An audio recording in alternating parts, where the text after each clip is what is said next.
Email from Ms. Kayla Werland dated February 3rd, 2022, announcing the students from Long Meadow High School who were accepted to the 2022 Massachusetts All-State Music Festival. Emails from the following individuals regarding the mask mandate: Mr. Jeremy Dugan on 1/31/2022 and 2/1/2022, Ms. Jessica Kelly on 2/1/2022, Ryan Brady 2/2/2022, and Mary Beth Cronick on 2/3/2022. An email from Mr. Jeremy Dugan requesting minutes to the Finance Subcommittee meeting of January 28th and questions regarding a meeting scheduled for February 8th. A memo from Mr. Donald Jarvis, Director of CTEC, dated January 28th, 2022, regarding the Walter E. Quigley Jr. Student of Month Awards for January 2022. The Long Meadow students honored were Olivia Klaxik, Health Assisting 2, and Joseph Mayolo, Technical Career Exploratory. Thank you very much, Susan. Our next agenda item is the public hearing on the fiscal year 23 budget. And I would like to open the public hearing on the budget right now. So how this is going to go is that Marty is going to present the budget. He has a presentation, and then the public is welcome to ask questions, provide comments. And this portion of the meeting is solely on the budget. Later on in our agenda, we have our regular visitor comments. So if people have comments on things that are not the budget, please hold them until those visitor comments, which will come up shortly in the agenda. But again, just a reminder, this is the budget portion. And as a reminder about visitor comments, you have 3 minutes. You are to speak to the committee. It's not a discussion. You're not to speak to other commenters. You just speak to the committee. And again, if anybody would like to comment by email, we welcome those. And this portion is just for the budget. And again, one thing that we often say is you only have one shot to make a comment. Tonight you have 2 shots. You can make one comment on the budget and then one comment on something else in the other portion of the meeting. Are we good? Okay, so I'm going to turn it over to Marty, and he's going to do the budget presentation.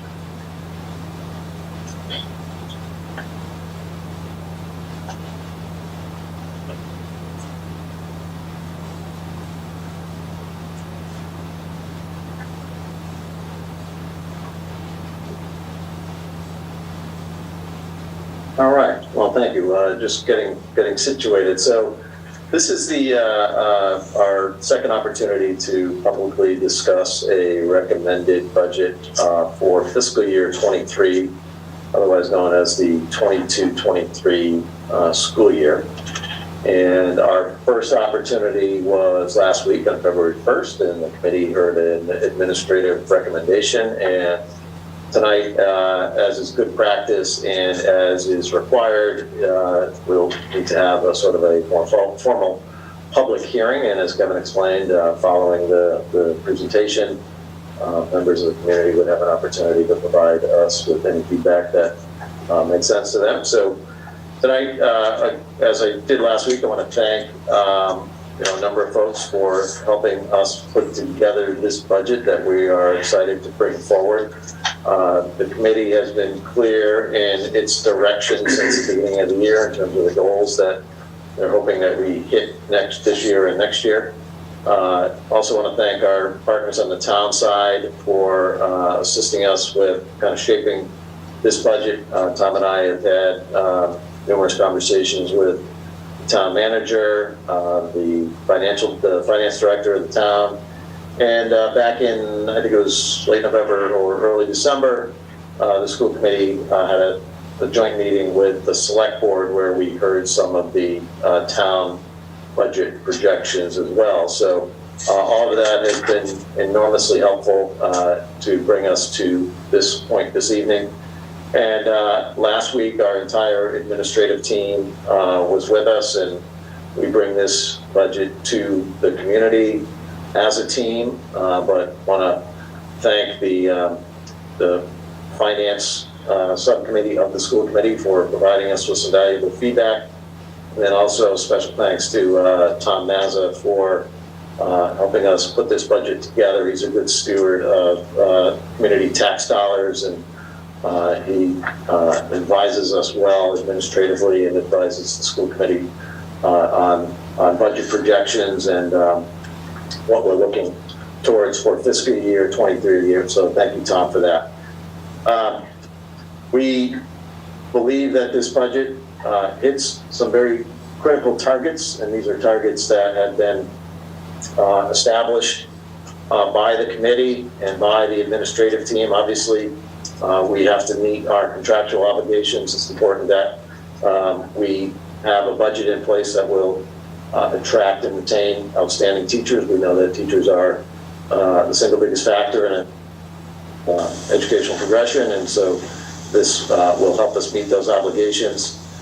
We have talked quite a bit about the continuum of services that we are interested in providing students under that systems of support model. We think that this budget strengthens that MTSS model. It makes some critical investments. I think we have long prioritized class size in Long Meadow, and this budget reflects that as well. We have been able to strengthen our intervention model at all levels, and this budget allows us to retain some critical interventionist positions at the middle and high school introduced in this current school year. This budget provides for an additional school psychologist. We have been challenged to keep up with the number of evaluations in recent years, and really kind of look forward to perhaps a model down the road where we perhaps get through the COVID stretch that we're in the middle of, that we would have that would be available to provide some more direct service at the last week, excuse me. This model on this budget also advances the administrative and special education leadership model. As most folks are aware, we are transitioning from special education supervisors to assistant principals at the elementary level. So this budget would provide for that, and it would also provide for a K-5 district-wide special education supervisor to ensure that services are delivered consistently and equitably across all three of our elementary schools. The school committee supported the introduction of registered behavior technicians in this current school year, and this budget allows for those positions to be carried over into FY23. They have been very valuable in terms of helping us implement behavior plans at the elementary level, and so we're appreciative that this budget provides for that. Not necessarily a significant budget item, but I would want the community to know that we're always looking to improve sort of operational efficiencies, and as part of that, we are introducing enhancements to our registration portal, and thanks to Nick George, our tech director, and Diane Gigantis, our assistant, for spearheading that effort. We think it's going to be a better experience for users as they register children for the first time or perhaps on a returning basis. This budget also ensures that we have consistent and equal experience for students at both middle schools in the STEAM area, and it would allow for the introduction of STEAM as a related art for all students grades 6 through 8 at each of our middle schools. And then finally, it also provides for a high school athletic trainer. We had previously contracted those services, and that was a model that was not as effective as the one that's currently in place, which is to have a full-time on-staff athletic trainer to deal with the demands of supporting our student athletes. So we're excited about that. We believe that this budget is cost-effective, it's sustainable. We I think, recognize and heard from our own finance subcommittee chaired by Jamie Hench that it's important that we bring forward a budget that is sustainable and responsive to the town's fiscal environment. We recognize that the town is approaching a tax ceiling at some point in the future, and we want to make sure that this budget is responsive to that.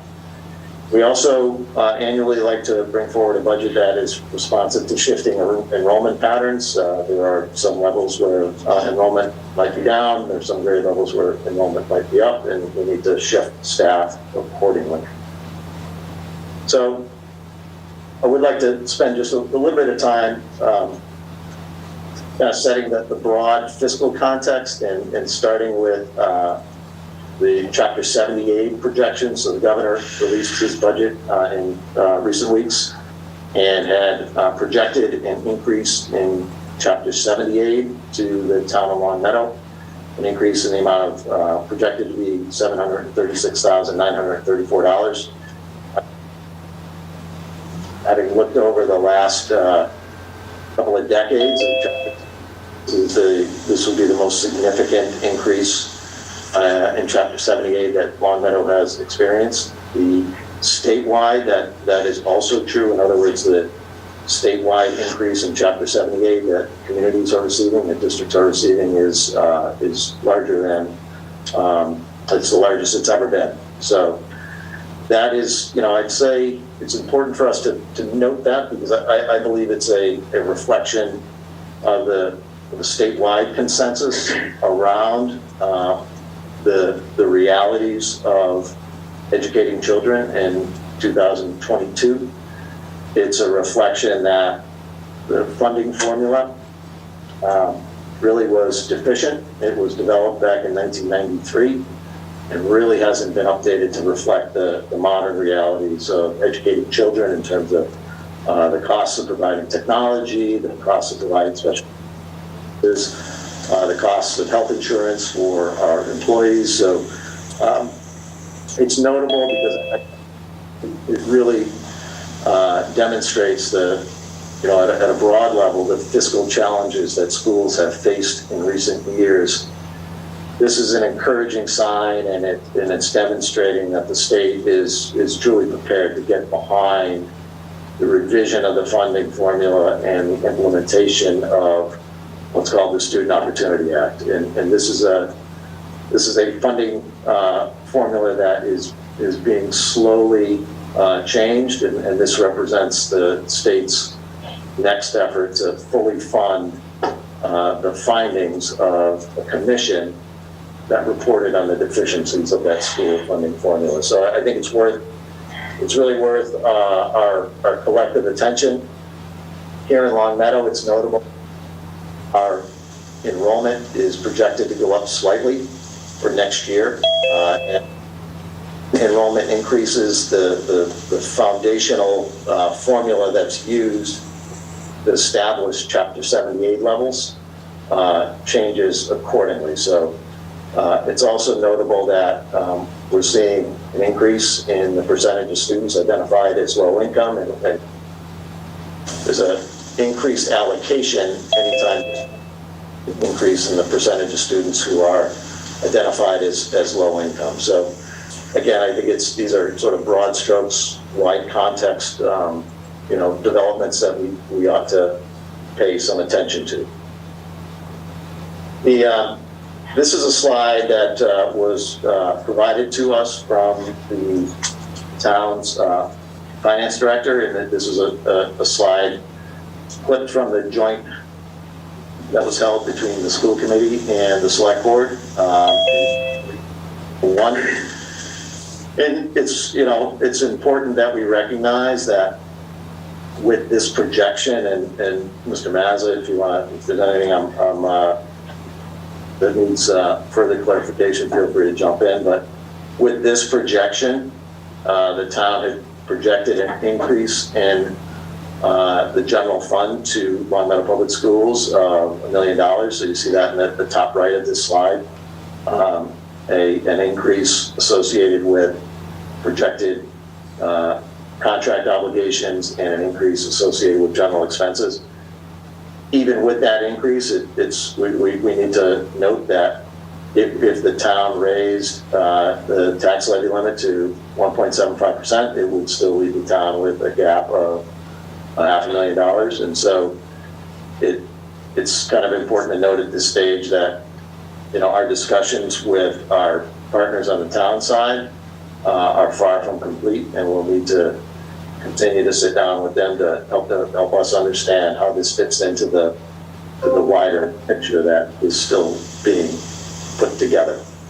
So while there are some targets that are clear to us, it's really important that we understand that there's a lot of unknowns at this stage. We're planning several months ahead of where we will truly understand what some of our costs are, local receipts, ultimate Chapter 78, what it ultimately settles into be,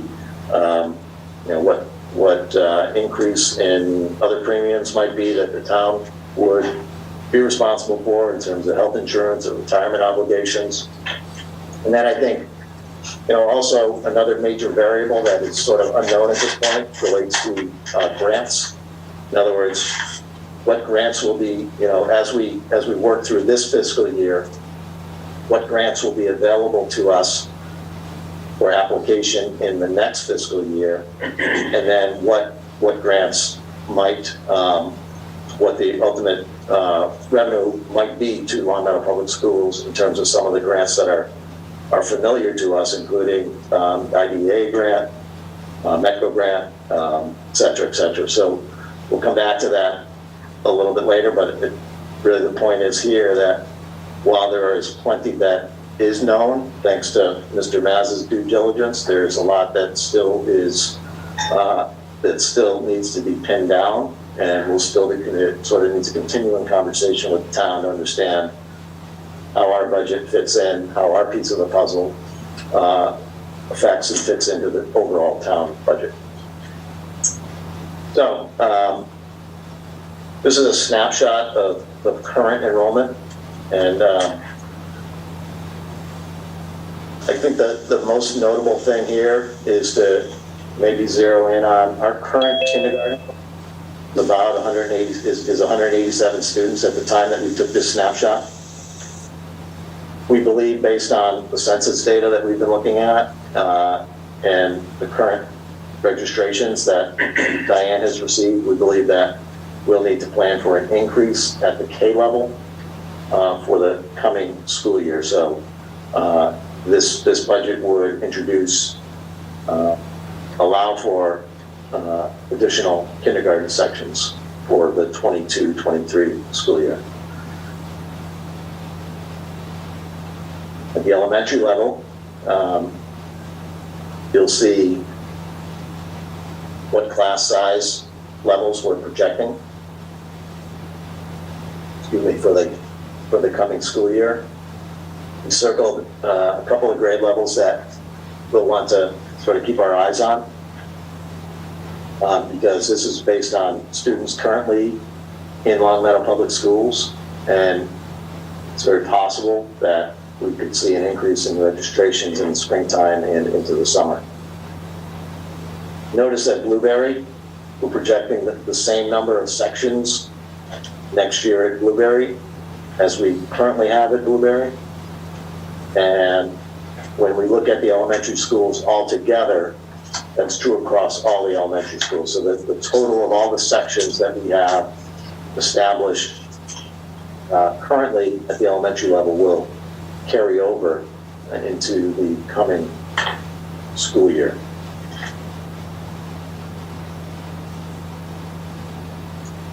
At Center School, again, 24 sections this year, 24 next. You'll see that we have some, probably some wiggle room at some grade levels here at Center School to allow for additional registrations. But again, I think we have long prioritized sort of very manageable, optimal class sizes at the elementary level. And again, this is based on students currently enrolled. At Wolf Swamp, Again, you'll see a similar pattern, 19 sections currently, 19 projected for next year. It could be that we have in this budget an additional two, shouldn't say an additional, they reallocated a number of elementary sections down to kindergarten.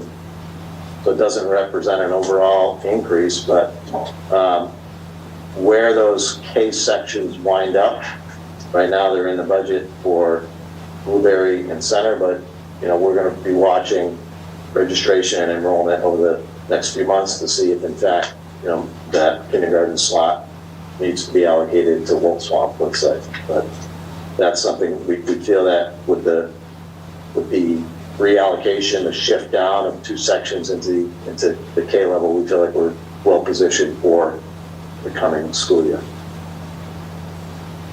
At the middle school, we've talked for a bunch of years about a sort of bubble class at Williams. That group is making its way to the high school. And so we have fairly even enrollment at Williams, but would you know, we have had another bubble appear over the last year, and that is in the rising 8th grade at Glenbrook. And so you'll see that the class size that we're projecting for Glenbrook is something that we will need to keep our eyes on. And, if we would need to, that's not we wouldn't want to be above that number for sure. And if it crept up, we would want to identify whether or not we have any internal capacity to cover the sections, or we would have to be more creative and perhaps come back to the committee and perhaps post for some additional staff to support that bubble group that's headed to 8th grade, that little bit of an enrollment uptick that's headed to 8th grade next year. So the recommendations at a very high level,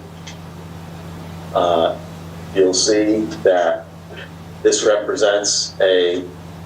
represent an increase to the amount that we receive from the Long Meadow General Fund of just over $1 million. We're projecting a decrease in the availability of what we call special revenue. Essentially, this is grant funding, but we're projecting a decrease in the availability of special revenue and a decrease in the application of special revenue to the FY23 budget. The net effect is that this is actually a total budget is below what we currently have in FY22. So the special revenue decrease offsets the general fund increase that this budget projects. We'll go into this a little bit more to explain, how this plays out and what we're looking at. To provide some historical perspective, you'll see the general fund increase, how it stacks up to recent years. It is on the outer edges of the type of increase that we have typically requested from the town. But again, I think a reflection of certainly identified needs and a reflection of the declining availability of some of the special revenues that we can look at.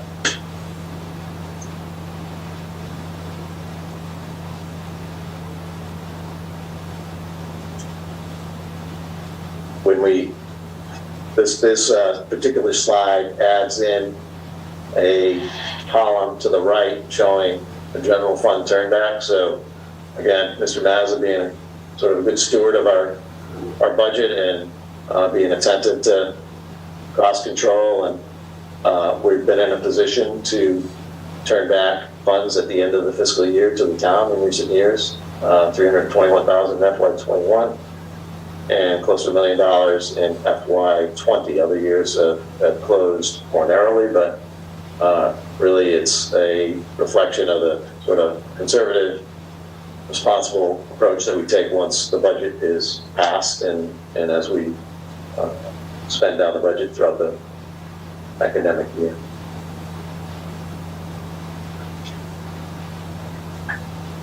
So this is again a sort of a high level summary of the budget by funding source, and you'll see that we are largely reliant on the general fund, and essentially this is the the piece of the puzzle that the town has to incorporate into their budget.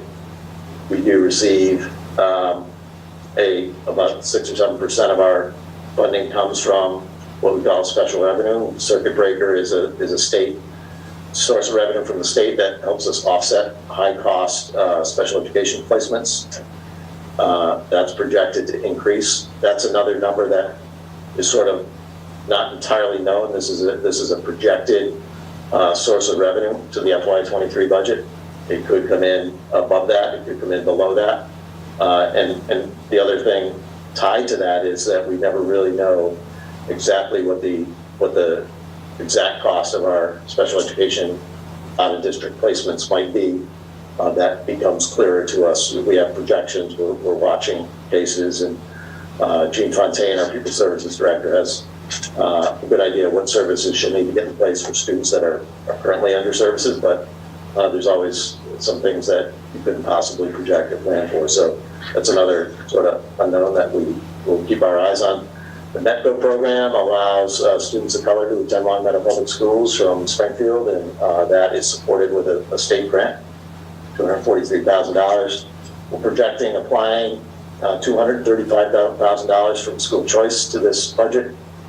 I would note that neither one of these projections, not the METCO projection or the school choice projection, assumes that a certain number of students would be admitted or enrolled through either of those programs. That's a decision that is the purview of the school committees. We would, at some point, probably, I think we do it early spring, come back to the committee with some recommendations on the number of METCO students we would enroll for the coming year and the number of school choice students we would enroll for the coming year. Regular education grants, special education grants. Sort of the most significant number on this slide is the COVID grants, and these are the grants that came to us through that were formerly known as the ESSER grants, ESSER 2 and ESSER 3. And so these are grants that sort of helped us get over the COVID hump. These are grants that helped us buy additional desks or distancing. These are grants that helped us buy PPE. These are grants that helped us put a staffing model in place to get as much in-person learning as possible.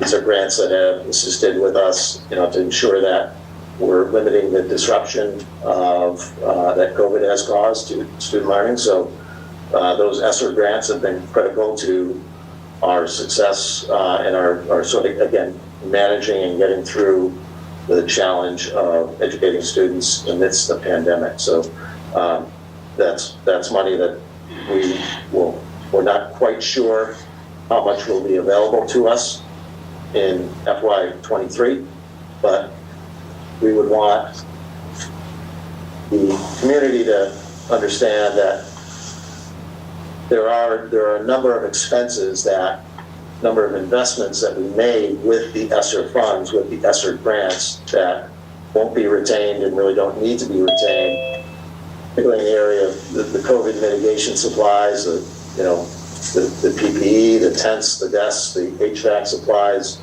all of that equipment we are projecting won't be necessary in the coming school year. We did add additional staff with the support and encouragement of the school committee. We did add additional staff this year, again, to help us limit the disruption and make sure that we were meeting students where they were as they came back to us this academic year. And so there are a number of those positions that, while they helped us get us over the hump this year academically and helped us work our way through the pandemic, they wouldn't be necessary next year. Additionally, COVID tutoring, supplies, and after-school programming, staffing, again, the things that helped us support families and help.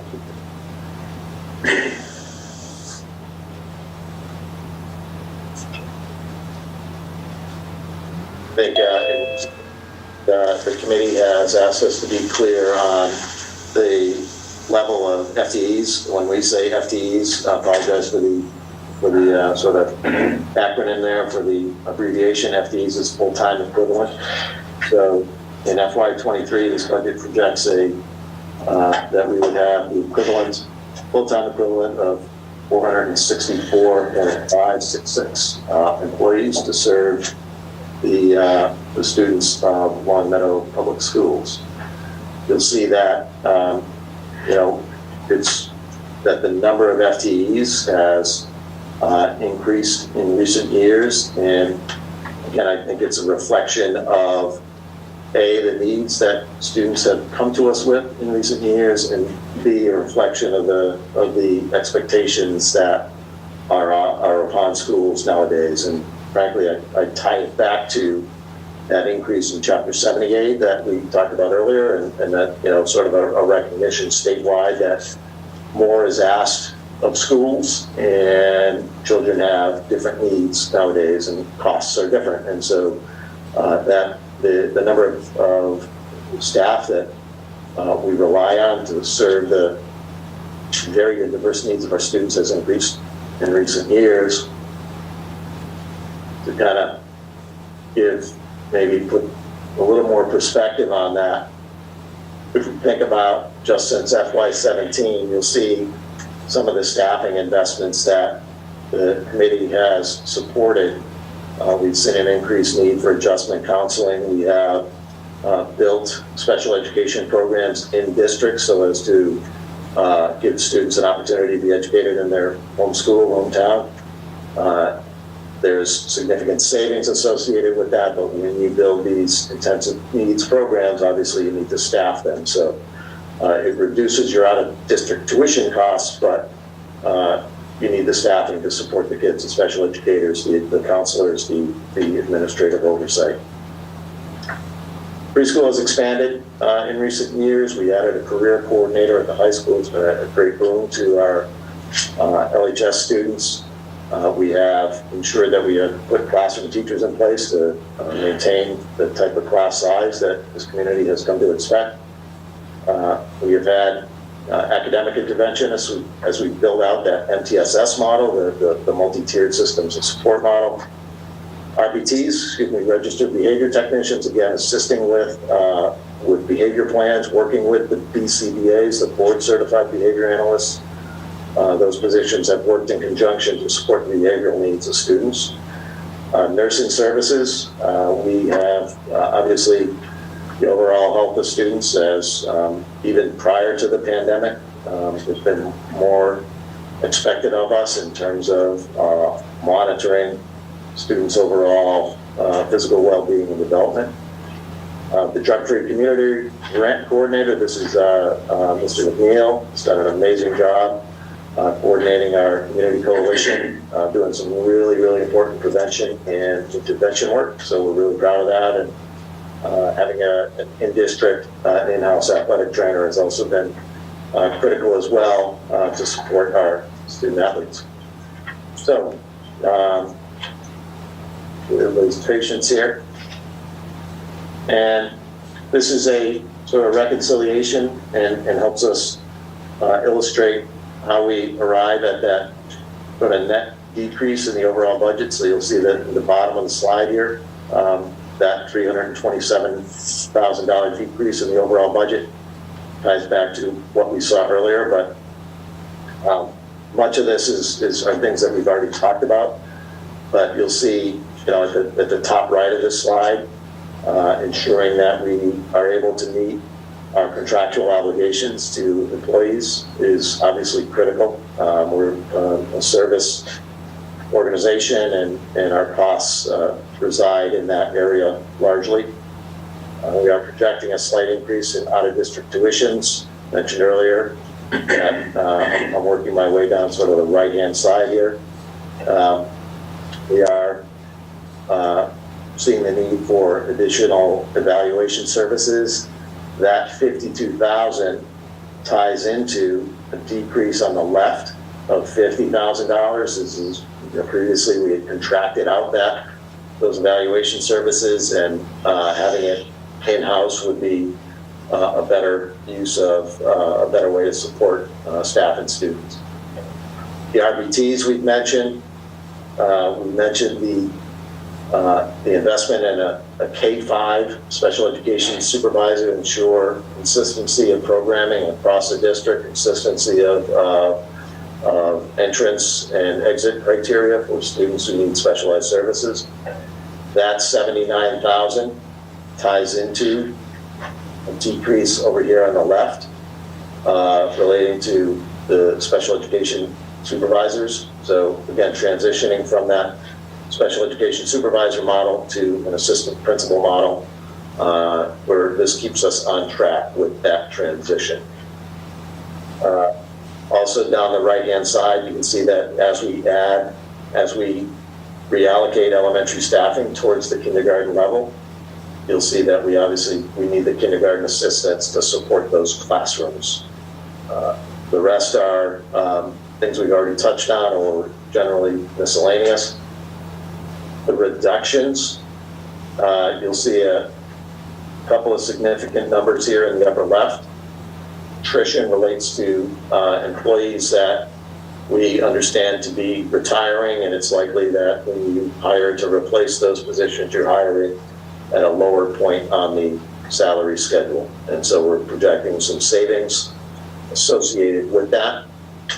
The $670,000 decrease, again, that relates to a lot of the COVID-related supports and services and equipment that we had in place that were funded by the ESSER grants. And so those are expenditures that we're projecting that will no longer be needed in the coming school year.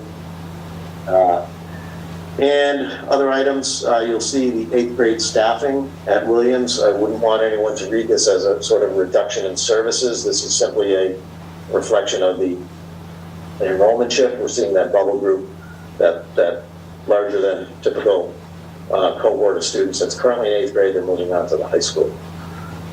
And then finally, you'll see that Long Meadow High School, we're seeing, we're given the slight enrollment decline at the high school, we are projecting that we will be able to reduce teaching staff, the equivalent of 1.2 teachers at Long Meadow High.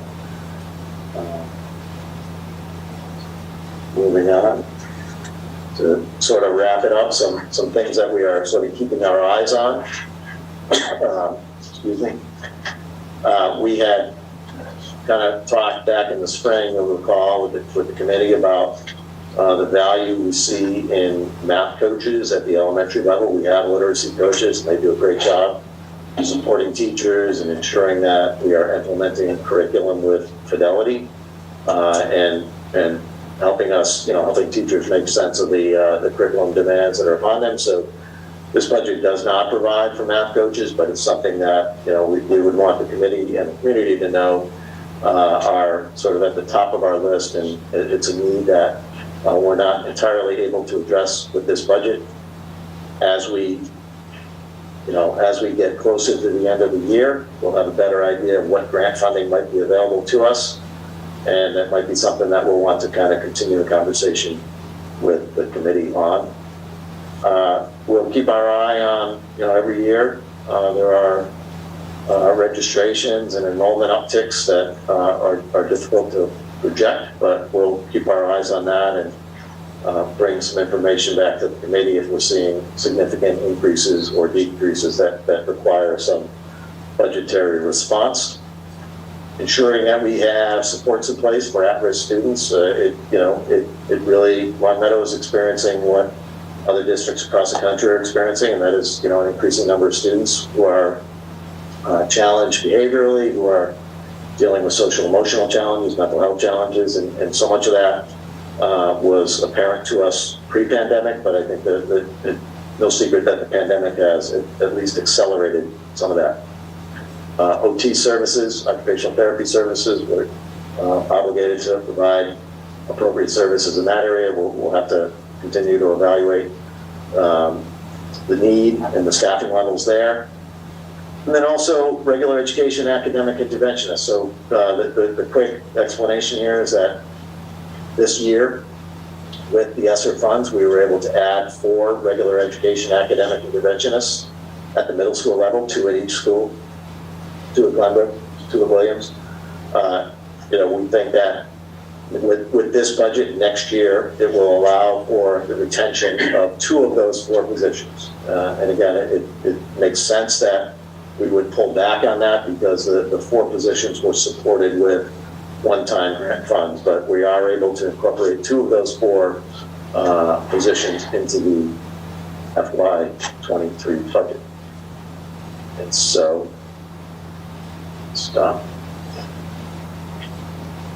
Next steps, and again, we are at the beginning stages in many respects. We have a sense of what the town's challenges are. We've identified and brought to you a recommended budget. Tonight is the public hearing. Next week, the committee would have another opportunity to review, deliberate, and potentially vote on that budget. And we have an opportunity to present that budget to the select board beginning on February 22nd. And ultimately, the budget needs to be approved by the residents at the town meeting, annual town meeting on May 10th. So thank you for your kind attention, and happy to, as we open it up to public comment, and then later if the committee has any clarifying questions or information they need, we're happy to circle back. Thank you. Thank you, Marty. We appreciate you going through that. If you could maybe stop sharing, Marty, so it'd be a little easier to see folks. So now is the time where we welcome questions, comments. And again, this is just on the budget. We will have time later on for our traditional visitor comments. So we are going to start with Jessica. Again, tell us your name and your address, and you have 3 minutes. Jessica, go ahead. Hi, my name is Jessica Kelly, and my address is 37 South Ave. So I was just listening to the budget, and it wasn't listed, but you did mention that you were going to get the, or you typically get like the IDEA grant, which is the individuals with disabilities, right, in education, which the whole point of the grant says that it's to make sure that you are able to prioritize and like provide a free, appropriate public education to kids with disabilities so they can have to meet their individual needs in the least restrictive environment. And then it lists a lot of like the criteria for that, but none of them say that they're suspended in the event of a pandemic. So I was just wondering if you could speak to that, or say, like, do you think that are they going to look and see that, like, because I obviously had to fight for my son not to have restrictions on his environment and to be educated in like the best way possible, like for his disabilities. So I was just wondering if you didn't like use that grant to, like, my situation would have been a perfect one for you to demonstrate that you're meeting that criteria, but instead I had to actually like swim upstream against this committee to get my son what he needed. I was just wondering if you had any thoughts on that. Thank you, Jessica. Do you want to respond, Marty? And Tom, feel free to jump in. We're not you explained well the IDA grant, individuals with disability education grant that's available to us. We are projecting that will be level funded for the FY23 school year. So we will be in a position to provide the free and appropriate public education in the least restrictive environment that you described, Jessica. So that's good news for us. That particular grant, the actual amount isn't known until it's the summertime, I think. Yeah. Thank you, Marty. Would anybody else like to ask a question or make a comment on the budget? Mr. Chair. Oh, Just a point of order. Susie. Just a point of order. Can you clarify? Are we just hearing comments from the community, or are we? We are able to engage in a discussion if the committee and the administration feels like that is a worthy thing, and as part of our public hearing, it says they'll have public have an opportunity to ask questions and provide impressions. So okay. I think that this is more discussion oriented than our traditional visitor comments. Thank you. Well, any other comments or questions from the public? So I'm not seeing any other hands. There we go. All right, so I think that will close the public hearing on the budget. And I did want to make sure that there was time for any members of the committee who wanted to weigh in. Again, the way that it's going to go is that next meeting in a week, we will vote on the budget. And I know that the administration would welcome any comments or questions from the committee members at this point, just to help them prepare the final version of the budget in case there are any changes that need to be made, in hopes that next week there are no surprises and we are able to vote on the budget. So I would open it up to any committee members who would like to ask a question or make a comment on the budget.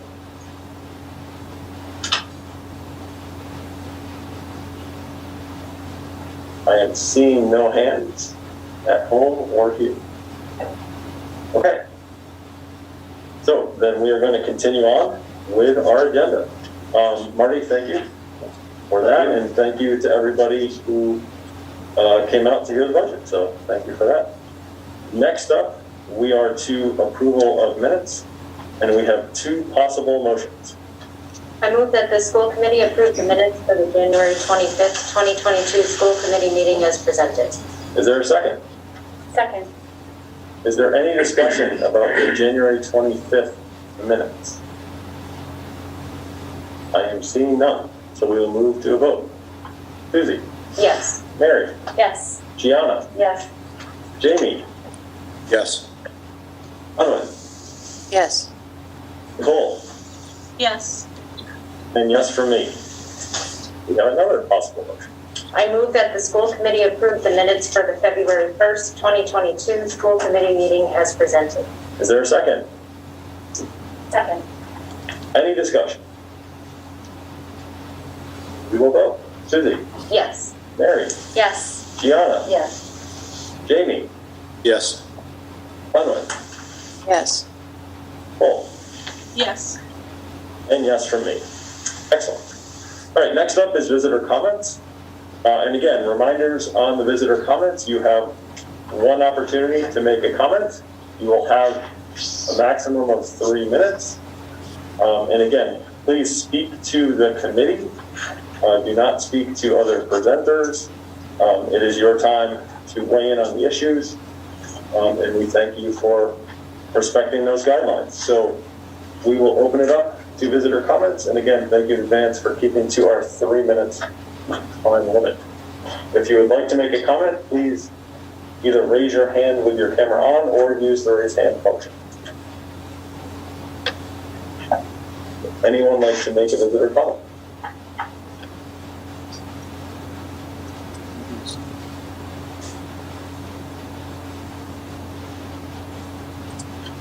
I see Bernadette Donovan raising her hand. Bernadette, go ahead. Hi, thank you. Bernadette Nervin, 118 Blueberry Hill Road. I am speaking tonight in favor of the current DESE recommendations of unmasking all children, vaccinated and unvaccinated. This district emphasizes inclusivity and equity, and I am certain that those beliefs will be upheld tonight by Dr. O'Shea and you committee members. Forced masking has been a political decision since last winter, soon after our teachers became some of our first in our community to be vaccinated.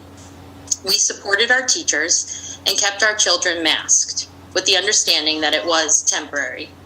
We parents and our children kept our part of the bargain, and now we expect our teachers and staff to do the same.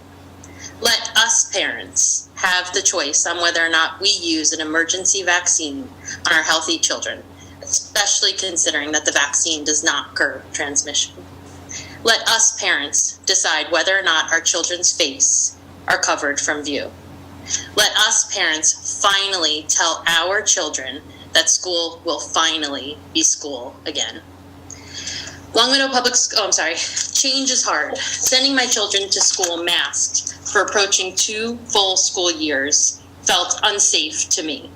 But I did it, and I acknowledge that this change now will be difficult for families who have always had a feeling of safety with masks. But it's time to do what is best for all families. Long Meadow Public Schools is a partnership, one between families and teachers. And moving forward in a mask optional policy is one that will require the caring, inclusivity, tolerance, and empathy that are tenets of our district. Again, I ask that all of you unmask all of our children, vaccinated and unvaccinated. Thank you. Thank you, Bernadette. I think next up is Eric Shapiro. Good evening, Dr. Eric Shapiro, 266 Ardsley Road. I am in 100% favor of allowing our children to go to school with no masks, vaccinated or unvaccinated. DESE has used this 80% guideline, even though I don't agree with that. In speaking with parents, the elementary schools are only at 60%. It is highly unlikely you're going to get an additional 250 kids to get vaccinated for elementary school coming now or even the next school year. And that's even with 11-year-olds aging up to the next bracket and 4-year-olds coming in. Because I have a 4-year-old coming to kindergarten. I'm not vaccinating her. There's no chance. All of a sudden she goes from 4 to 5 and she's eligible for the vaccine. No thanks. Masks have got to go away. I think it's also interesting to note that the LEA, the Long Meadow Education Association, sent an email that the teachers and staff, even with 80% of the kids, are against letting the kids go to school unmasked. It's about 50-50. And even less if the 80% vaccination rate isn't met. So what they're saying is the elementary schools, 80% is not met, more than half are against unmasking the kids. I think we need to move beyond this. It's been almost 2 years. It's time to let the kids go back to school with no masks. That's all. Thank you, Eric. Next up is Pete Novotny.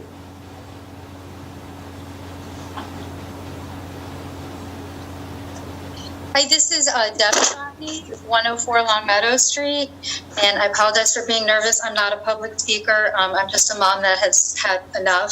So I wanted to take a minute to read my recent email to Marty and the school committee for everyone's consideration. We are writing to ask for your support in finally ending the mask mandate and all mandates. We understand and sympathize with your predicament to make everyone in town happy. Wouldn't the option of choice do just that? Those that are in favor of letting their children breathe freely can do so, and those that are not ready or comfortable are free to continue wearing masks. Let the people be allowed to do what feels right and safe for them. The kids have been trying to breathe behind these masks for just over 2 years. Clearly, they are not doing the job. That is evident by the fact that 2 years later, they are still wearing them, and we are no better off than we were 1 year ago. A waiver should be signed for those who decide not to wear one, which would allow the schools not to be held accountable for adverse effects, just as the schools are not being held accountable for the adverse reactions that can, already have, or may possibly happen in the future as a result of taking a shot. I realize that these forms or the paperwork associated with managing them would be quite an effort, and I happily volunteer my time to assist. The school committee and the Board of Health are not legally entitled or medically qualified to determine what they feel is best for each individual family. So please leave the decision of health-related matters to the families and our personal health care team. You may remember a few years ago when the residents of Long Meadow rallied in support of reinstating you as our superintendent. It wasn't because we wanted you to make our medical and emotional well-being choices for our kids. It was because we thought your leadership of the district's schools was outstanding and the reason our schools are so highly rated and sought after.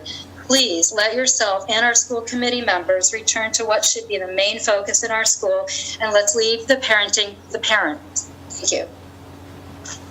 Thank you, Deb. Thank you. It's like Caitlin is next.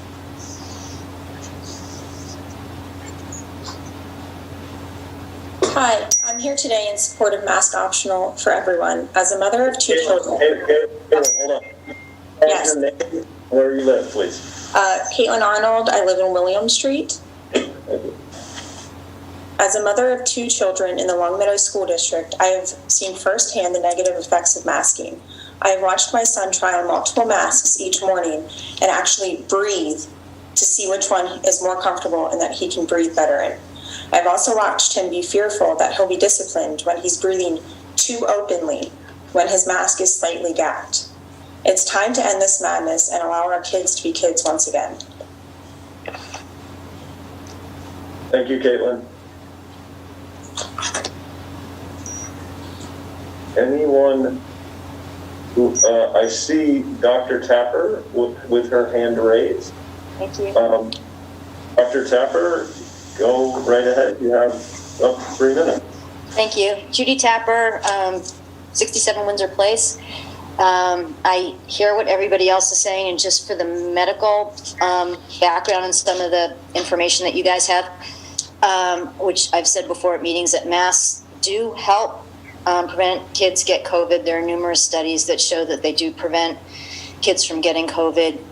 If you wear a mask and you're around somebody that does have COVID, it does not 100% protect you, especially non-N95 masks. So even if parents choose to have their kids be masked at school and other children have COVID and are not masked, they still are not protected. So that's just a fact that you need to know. So it won't necessarily protect those children whose families have decided to keep their children masked to protect them. They're still not 100% protected if you do not mask your child and your child has COVID. So they can still get COVID and bring it home to a person at their house who might be at risk. That's all I wanted to say, just to clarify that. Thank you. Thank you, Dr. Tapper. Next up, I think, is Ariana. Am I reading that correctly? Hi, yes, actually, that's my daughter's name, but my name is Anna. I'm on 7 Hanover Lane. I'm just here to support, again, mask optional for all students, vaccinated or unvaccinated. I've been saying this over and over again after each meeting. My daughter's in 1st grade. I have a son who goes to a different school who is unmasked, just a few miles away from Longmeadow High School. They are doing fine. They're doing great. I don't see any problems why we couldn't do this ourselves. I think we have done it long enough. We've complied for 2 years, and we're not saying to completely let go of the masks. If you choose to have a mask, go ahead and wear it. It's our turn now. We feel strongly about unmasking our children, and I think that we should have the choice to do so. And I will completely come to these meetings every single time and advocate for my family. It will never be the perfect time. You will not achieve 100% vaccination, but it's my family's time to take off their mask. And it's time for educators, medical staff, adults to be more resilient than my 6-year-old daughter and my 4-year-old son. It's time. Thank you. Thank you, Anna. Mark, you're up next. Hi, my name is Mark Haber. I'm actually a physician as well. I'm at 78 Quinnetuck Road. I wasn't actually planning on speaking, but I just wanted to comment, especially after Dr. Tapper had made her comments. I work in a high COVID population down in Hartford. I very much was in agreement with the policies that we've set forward as a community. I have some issues here and there with certain decisions that were made. We tried our decisions, we created or kind of established our decisions based upon as much science as we had. At this point in time, 2 years into it, we have a lot more science that's out there. Unfortunately, and you can look into the Atlantic. It's not a great place for scientific advice, but it does summarize a lot of the scientific articles that are out there. If you tend to be more liberal, the Atlantic is where I recommend you go. If you happen to be more conservative leaning, maybe look at the commentary podcast. But essentially, they're all coming forward and essentially saying the same things.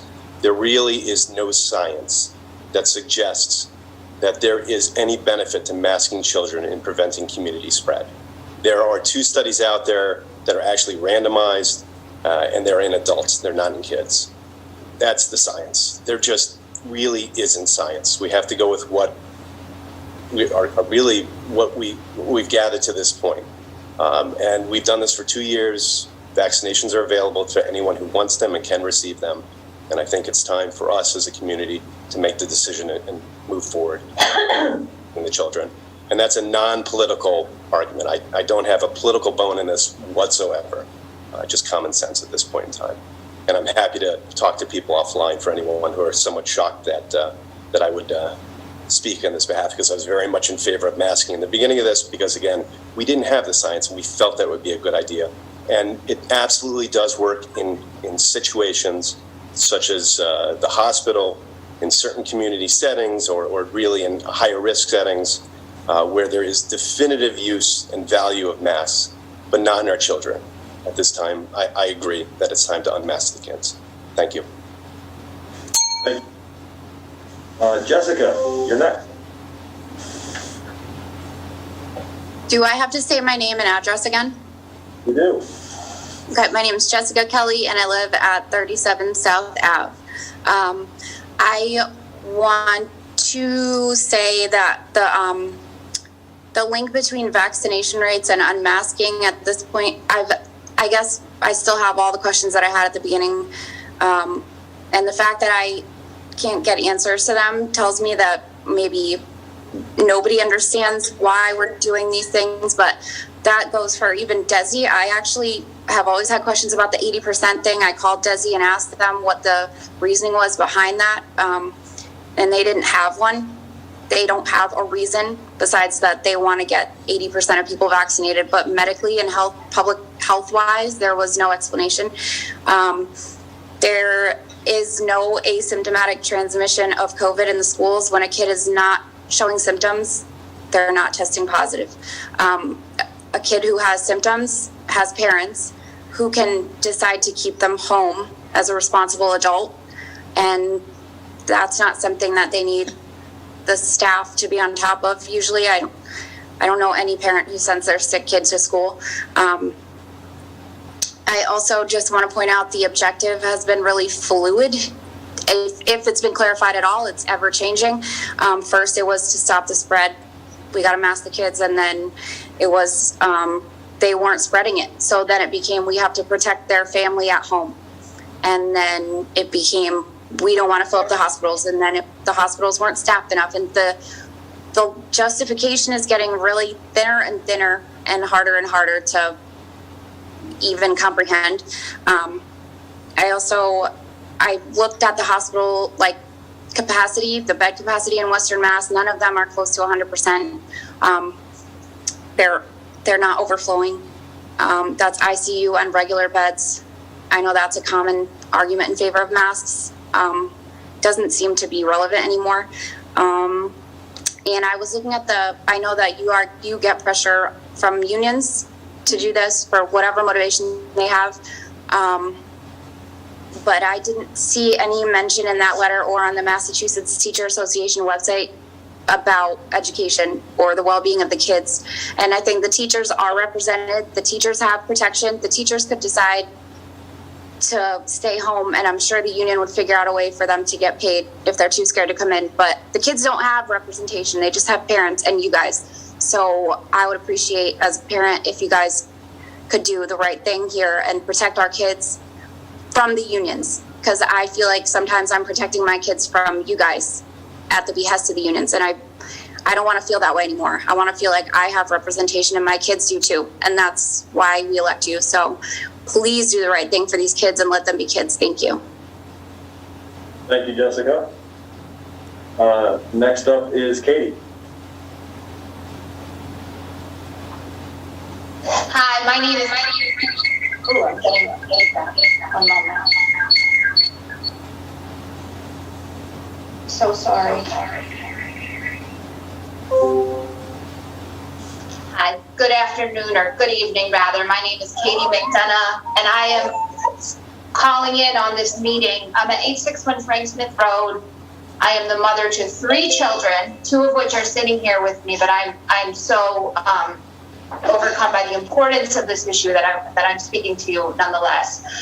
First of all, I'm incredibly impressed and grateful, excuse me, honey, by all those folks who just spoke, including the doctors who took the time to share their opinions in opposition to the mask mandate. Excuse me, you're gonna have to be quiet 1 minute, okay? I have 3 kids, including a kindergartner at Wiltshire Road School, and I ask that you please end the mask mandate in the Longmeadow Public Schools. The continuous masking is hindering my children's social development and is making it difficult for them to see how words are pronounced. Moreover, the masking of our children is promoting a sense of fear of illness in my children that is no longer validated. Excuse me. The mask mandate was implemented with the promise that it would be temporary, and the failure to lift it when possible and implement a policy of choice for parents will symbolize a breaking of the trust by this committee, trust with the public that elected them. I've been so impressed with the people in this town who have reacted to this pandemic, all of us together, including all of you sitting here this evening. But I now implore you that we please lift the mandate for the sake of our children here in this town. Thank you very much for all your time and service. Thank you, Katie. Steve, you're up next. Okay, hi everyone. I'm Steve Danishevsky from 146 Tanglewood Drive. I also am in favor of removing the mask mandate for all students, regardless of vaccination status. I agree with lots of the comments that were made tonight. Wearing a mask has really made a big impact on our children. Me personally, I'm in banking. I'm a regional manager for a local bank. My office is here in Longmeadow. I've been dealing with COVID situations for the past 2 years. It's what I deal with every single day pretty much. But what I've seen with grown adults is that having to wear a mask every day really puts people in a bad mood. They're constantly complaining that having to come to work and wear a mask all day, it's just exhausting. And that's one of the biggest issues right now that we're having to deal with. It's just, I can only imagine if it has that big of an impact on adults, what it's been doing to our children. And the other point I want to make is in terms of vaccination rates, if we're waiting for 80% vaccination, please take into account the children that have already tested positive for COVID. I think that should be factored into your percentages. So if an unvaccinated child already had COVID, please consider that, because that's just as good as being vaccinated. But again, I thank you for your time, and again, please remove this requirement for masking of all students. Thank you. Thank you, Steve. Is there anyone else who has not yet spoken who would like to speak?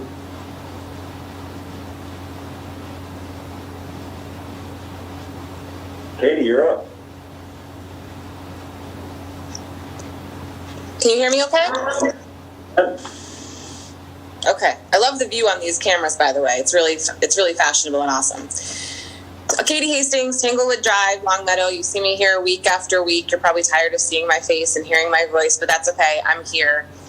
There are doctors on both sides of this, but any doctor backing a leaky vaccine for the lowest risk group really needs to evaluate their stance. There are real risks from this vaccine, and we cannot ignore them any longer. If anyone wants sources, I'll be glad to provide them. I would like to say I finally felt some relief after last week's meeting. It seems to me that the committee might be ready to move forward with mask optional for all students. This is so awesome, and I cannot tell you how relieved I feel. Week after week, I have been here talking about masks and vaccines with fury and anger. I am only acting that way because my emotions have got the best of me. The kids are not at risk for severe COVID outcomes, and what we are doing to them is just wrong, and it is not backed by science. As I sit here trying to think of what more I can tell you, sadness overcomes me. Reflection has overwhelmed my head and my heart as I think back to all that has been lost in children's lives. I bring my girls to school every morning and drive away teary-eyed thinking about their day and how they are not allowed to get close to their friends or eat lunch shoulder to shoulder in the cafeteria or even see a friendly smile. Instead, throughout COVID, they've been forced to sit on polka dots. They see caution tape on playgrounds, basketball hoops removed. They've had to stay away from their friends. They've had to eat snack and lunch outside in the cold. They've had events canceled.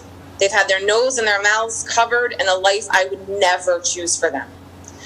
I reminisce about the days that I took for granted as a child, where my dad would show up at lunch with a Subway grinder, or I would trade sandwiches with my friends, or I'd be jumping up and down with excitement to have my parents watching my chorus concert. School was a place where we did not have to deal with the troubles of the world because school was a place to escape those troubles.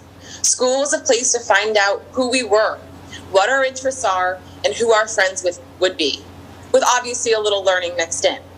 Then as I got older, I looked forward to school dances, field trips, and just hanging out in the hallways and passing time. The voices in the hallways are now they're just not the same. The joy is lost and the light has gone out for so many kids. This is not necessary. There are kids all over the country who are not mandated and are doing just fine. Believe it or not, there are kids all over the country playing sports with spectators without masks, and they're also just fine. I beg you to let go of the fear and let the kids live the lives they deserve. Please stop letting them bear the burden for the elderly or the immune compromised. Thank you. Thank you, Katie. Is there anyone else who has not commented who would like to comment?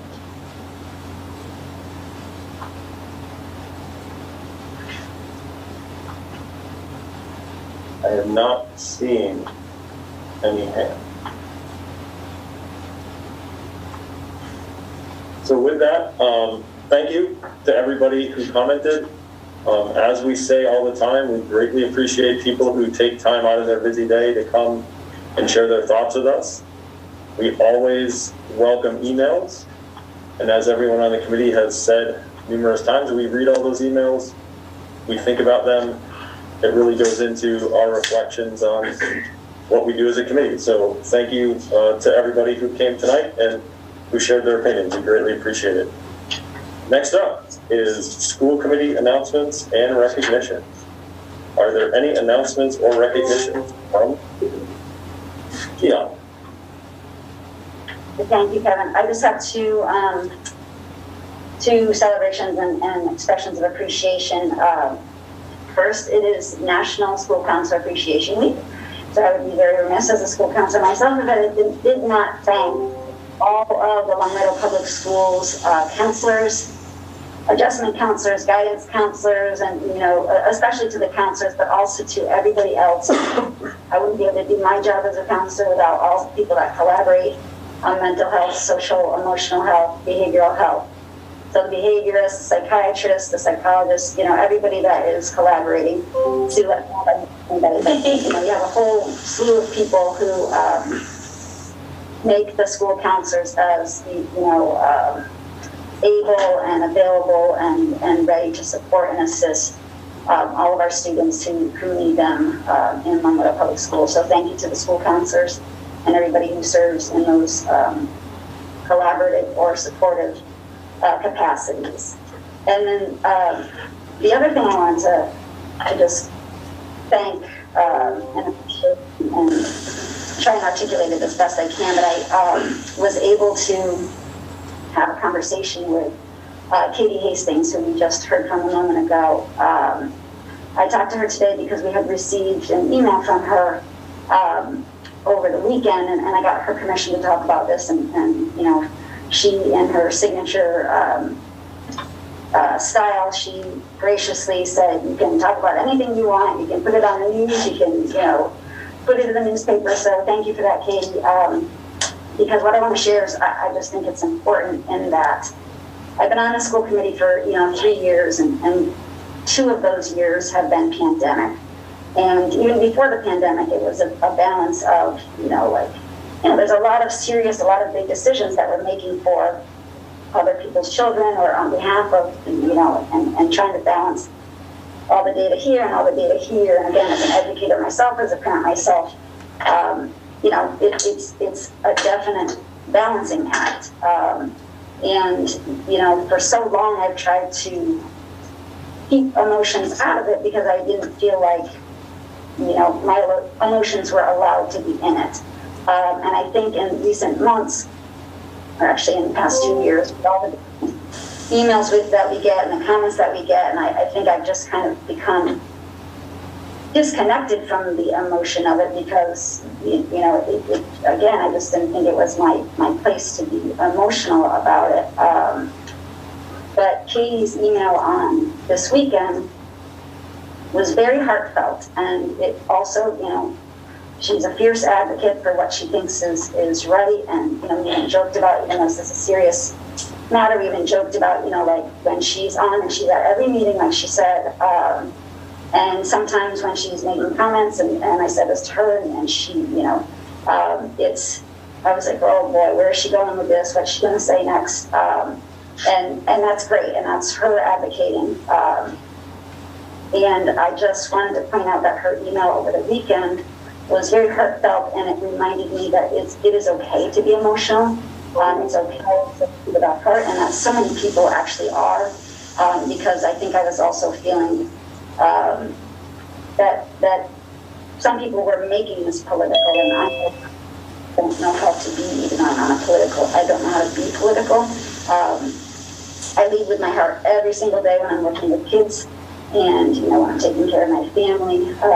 So, Katie, I just wanted to thank. I know we can't have a discourse, but I just wanted to thank you for the reminder that there are so many people leading, regardless of what the opinions and what they might say or not say.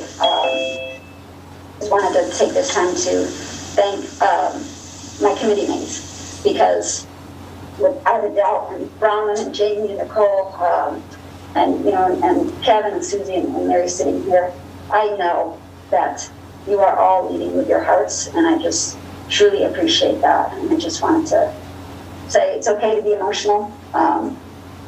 I teach kids every day, but it's okay to be emotional. So I just wanted to thank Katie for that reminder that some people are truly leading with their heart. And it definitely includes our school committee members. So thank you. Sorry it was long, Kevin, but just wanted to say it. Not a problem, Joe. Thank you very much. Other announcements and recognition? Mary. Last week I attended my daughter's grade 6 student-led conference at Williams, and I just wanted to comment that it is a wonderful format. For those who have not attended a student-led conference, the student presents what they've done well, what they think they need to work on, in a presentation style, very professional format. And the teacher is really that idea of, is it the guide on the side? Is that the expression, where the teacher is there and present, but it's really a conversation between the parents and the child. And it was remarkable to me to see my young 6th grade daughter speak about her strengths, her weaknesses, area where she feels that she needs support, areas that she feels she excels at. I did speak to the principal afterwards just to compliment the group that got together from Long Meadow Public Schools to even put that format into place, and the template in terms of what the kids would speak about. And it's the first time that I knew that we were doing these, but it was the first one I had actually attended. And my husband and I were both like, wow, it was just a really positive experience to have kids talk about their own learning. And I just wanted to share how appreciative I was for that experience. Thanks, Mary. Thank you. Other announcements and recognitions? I can't see Nicole. All right, so I'm not seeing any more hands. All right, so we will move on. Next up, business with guests, and our topic is the Long Meadow High School educational opportunities. And so, Marty, I assume you're gonna I'll get that kicked off. I'll kick it off, and Mr. Landers, principal of Long Meadow High, is a Zoom box in the crowd here somewhere, and so he'll get set up. Annually, we bring the committee the updates to the high school program of studies. They call it the Educational Opportunities Book. And we've talked a little bit about this at recent meetings, and really with the committee's direction and with your support, I think we have an ed ops set of offerings that really student-centered and hopefully a reflection of the needs and interests that kids have. And so I'll turn it over to Mr. Landers. We had included in your packet an overview memo and then another document that sort of more specifically identifies the proposed changes. So, Mr. Landers. Good evening. Good evening, school committee members, and good evening, Marty. Yep, you have two packets in your materials tonight. One is the proposed changes, and then is some information on background, rationale, context, etc. So I know the proposals we're making. For viewers at home, let me go through them really quickly, and then I'm happy to answer any questions.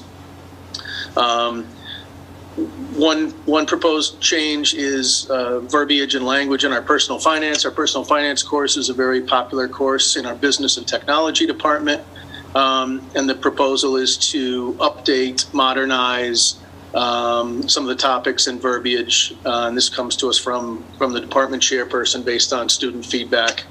And they try to keep the essence of the course, but you can see that there's more of a focus on choosing a career, and it's in line with everything we're doing at the high school these days, talking about how does what we're doing in the classroom relate to career and college opportunities, behavioral economics, etc.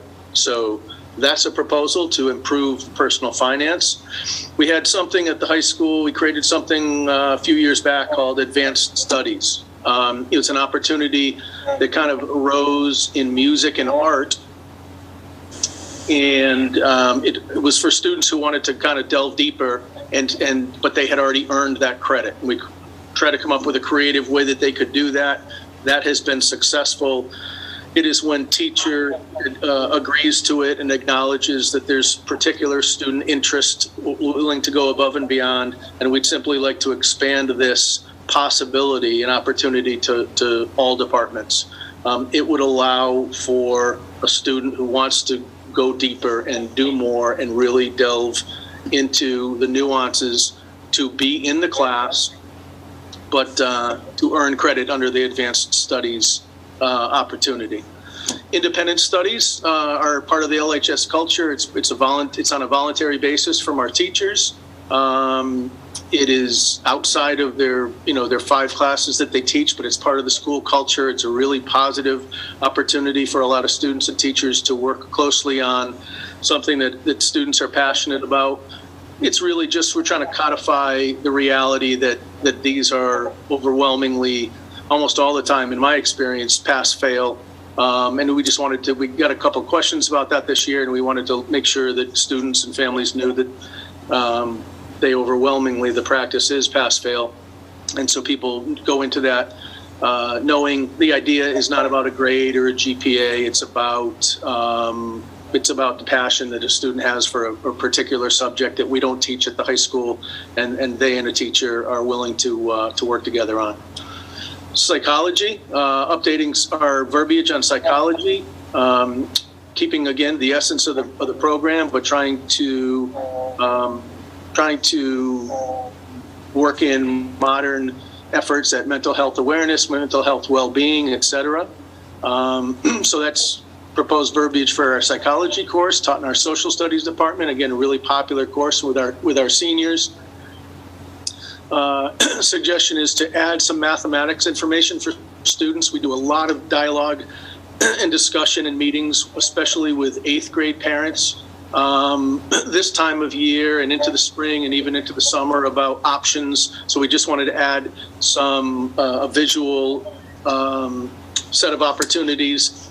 As you can see, it's a sampling of high school math course sequence. There are other variations that exist, but it gives parents and students some concrete thoughts. One of the biggest questions we always get is, if I take Algebra 1, can I get to pre-calculus or calculus? So yes, the answer is yes, and this kind of shows them that, among other things. And then we're bringing forward the 2 new courses that the committee has been chatting about, and we've had dialogue over the last few weeks: a United States History 2 honors course and an English 3 honors course. So that's a quick overview. We hope that you agree. We try to make it a dynamic book, and we meet every year and bring you guys proposals that we think are going to improve the opportunities for students, and we're excited to bring these to you tonight, and we ask for your support. Thank you, Tom, and thanks especially to you and your team for putting together those descriptions for the new courses that we talked about a short time ago. So thank you for doing that. Marty, anything else that you want to say before we get into a discussion? No, I think Tom included some notes about sort of looking ahead and trying to continually create a program of studies that allows for students to dive deep in areas that are of special interest to them. And he's also sort of highlighting for you the growing importance of the grade 11 civics action projects. That's been a great success, and kudos to the social studies department for taking that on. And then also it forecasts adding, if the grade 11 ELA honors class is approved, it forecasts adding a grade 12 ELA honors option in the 23-24 school year. Thank you, Marty. Open it up for any comments or questions from the committee. Marty, if you could maybe go to the gallery view. Yeah. Thank you.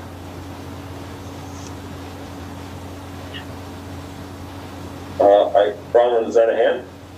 Bronwyn, go ahead. Thank you. I just wanted to express my thanks to Mr. Landers. I found the math sequencing thing very helpful, actually. And I think that the parents and students will really appreciate that. It's a huge benefit. So, and also appreciate the administration and English department, social studies department, working diligently in the near future for the 2 new honors classes for the grade 11 students. I'm really, really excited for the students to have that opportunity. As I mentioned at one of our meetings, even if we don't get enough kids to sign up and you're not able to run the course, just the fact that we're giving them the option to choose these courses, I think, is really, really important for them.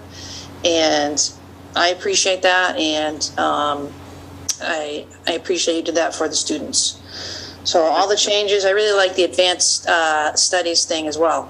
That makes a lot of sense, and it's goes away from a little bit of the exact classes you're supposed to take and things like that, and allows the students to take a deeper dive, like you say, a lot with the things that are really of interest to them. So thank you. Thanks, Bronwyn. Thank you, Bronwyn. Other comments, questions? Yeah. No. Yeah. I forgot how to unmute. Tom, thanks so much for all of this. I just had a quick question on the psychology, and forgive me because I am not so great about knowing what is. Did you say psychology is part of social studies or science? It's part of our social studies department at the high school. And so is that like do you only need 3 years of social studies? Yep. So you take 2 years of U.S. history now that the frameworks have changed, and then the state guidelines have changed. 1 year of the world, and then we have a lot of senior electives. So psychology is one of several electives that we have in the social studies department, like Asian studies, 20th century music, our new course that we brought to you last year, Contemporary Issues in a Diverse America, that's running for the first time this semester, started about a week ago. So it's one of a variety of electives that seniors take. It's a really popular elective among seniors too. Well, it's funny that you're saying, because I was just talking to my, current sophomore. We're talking about psychology and in socio. So this is a senior course under the social studies curriculum. Yeah, a student, an 11th grader could ask for department chair permission. Generally, their schedule is so kind of filled up. Junior year is a pretty challenging year, probably the most challenging year. But generally speaking, it opens up, and so it is. I refer to it as a senior elective, but technically a junior could take it with department chair permission. It's happened in the past, but it's a really popular class for our 12th graders as well. Yeah, thank you, Tom. Thank you. Thank you, Jenna. Susie? Yeah, thank you, Tom, and thank you to the administration for all of the work on this. This is great. I like this is just a well-rounded approach to I think expanding the course offerings in ways that don't necessarily have to be separate, like the advanced studies. You don't have to separate kids into a separate course. There's a way to advance within the classroom, and I'm really impressed with those options being made available. Really excited about the honors options for the 11th graders, and I love the updates to the language. I think they reflect your thoughtful approach to what the current environment is, globally and nationally, locally. So I just wanted to echo a lot of what Bronwyn shared, and thank you very much for these options. Thanks, Susie. Anyone else who would like to make a comment or ask a question? Marty, can go back to the gallery. Nicole, please. Thank you. I just wanted to say thank you to Tom and everyone else who was involved. This looks really great. The history class looks fantastic. As someone who teaches history, it looks very interesting and exciting, and I can't wait to hear all about it from students. I'm sure it's going to be a big hit. And I also really love the changes for personal finance. It looks like a really great update with some really interesting additions and changes to it. I think that will be a really useful course for a lot of students. So just big thank you for the time and energy that I know went into this, and it looks like it's shaping up to be a great selection of offerings for the coming year. Thanks, Nicole. I want to acknowledge Megan Schwartz and Lori Snyder from the Social Studies Department, Mark Cormier, specifically in the English department, several, but Mark Cormier in particular, and Meredith Laughlin for the math suggestions. They did really good work, and so we're excited as well. Thanks so much, Nicole. Thank you, Nicole. Anyone else who would like to comment or question? Marty, go back to the gallery. Sure. Marty, go ahead.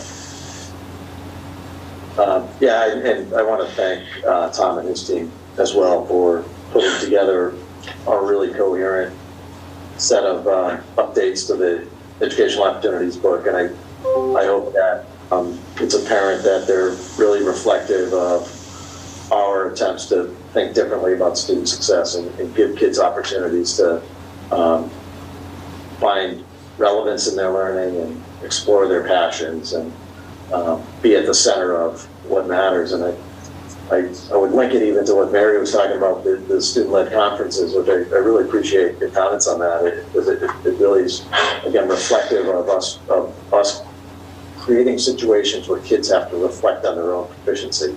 That's really what it's about, and I think some of Tom's opportunities here kind of tie in with that. And I was thinking about the student-led conferences as being sort of an outgrowth almost of the standards-based teaching and learning that happened at the elementary level. Kids are used to reflecting. Those kids are now in middle school are used to reflecting on their own proficiency. So a lot of the skills that they're showing off in those sixth grade student-led conferences are perhaps a result of the sort of work that's happened in the elementary grades with standards-based reporting. So it's kind of neat to, I have the opportunity sometimes to sort of tie it all together and see how all the various parts connect to a whole. So this is cool stuff. Thank you.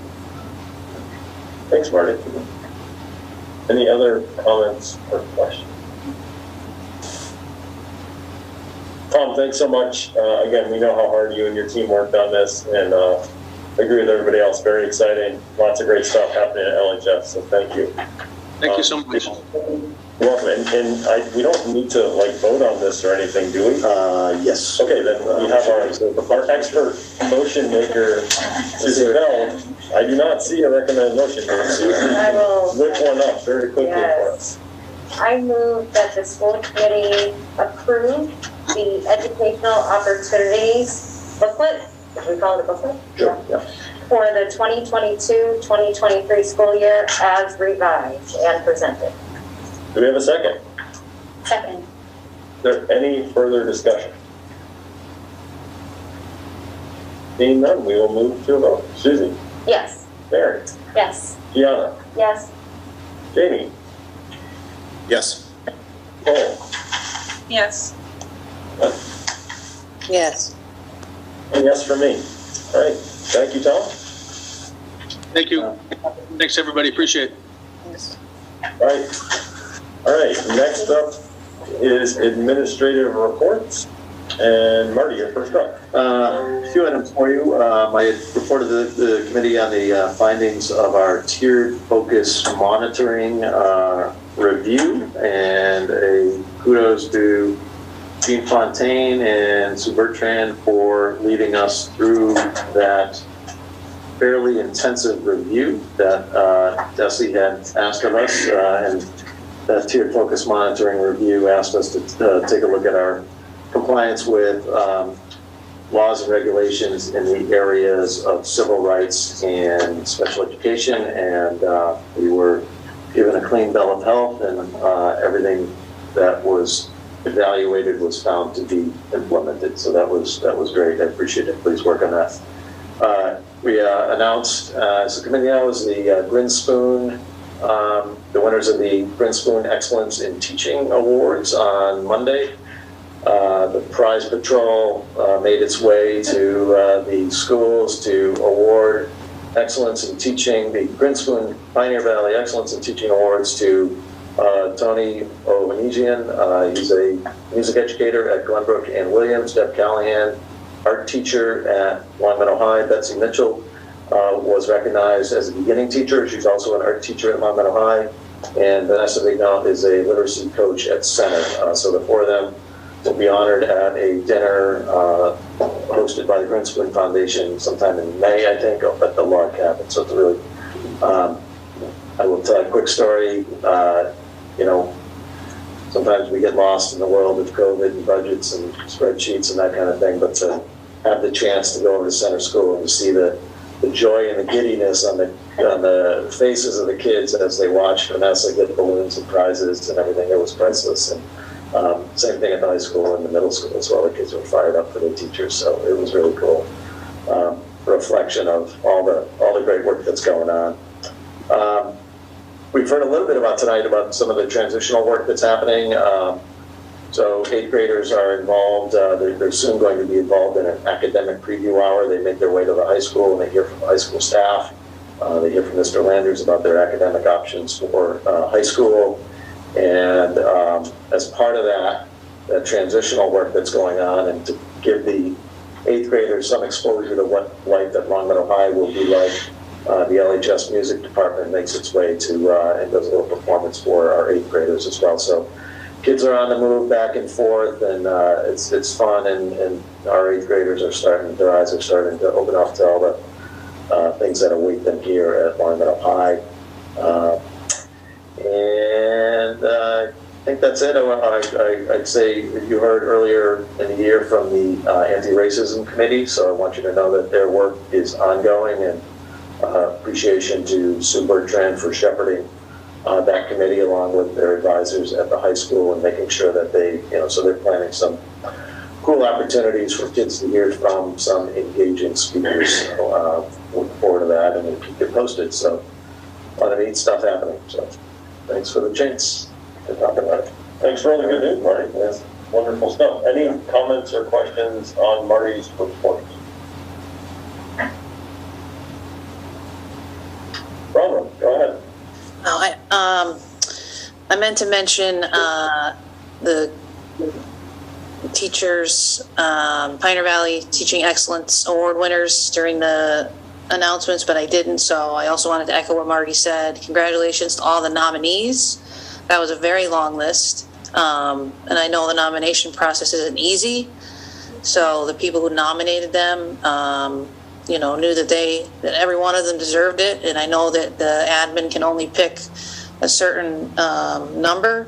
But so congratulations to all the nominees and a special congratulations to the winners.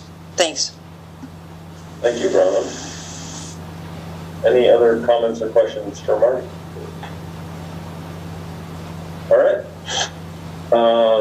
Let's see, no reports there. So to me, I only have one thing, and that's just to remind folks about the upcoming election.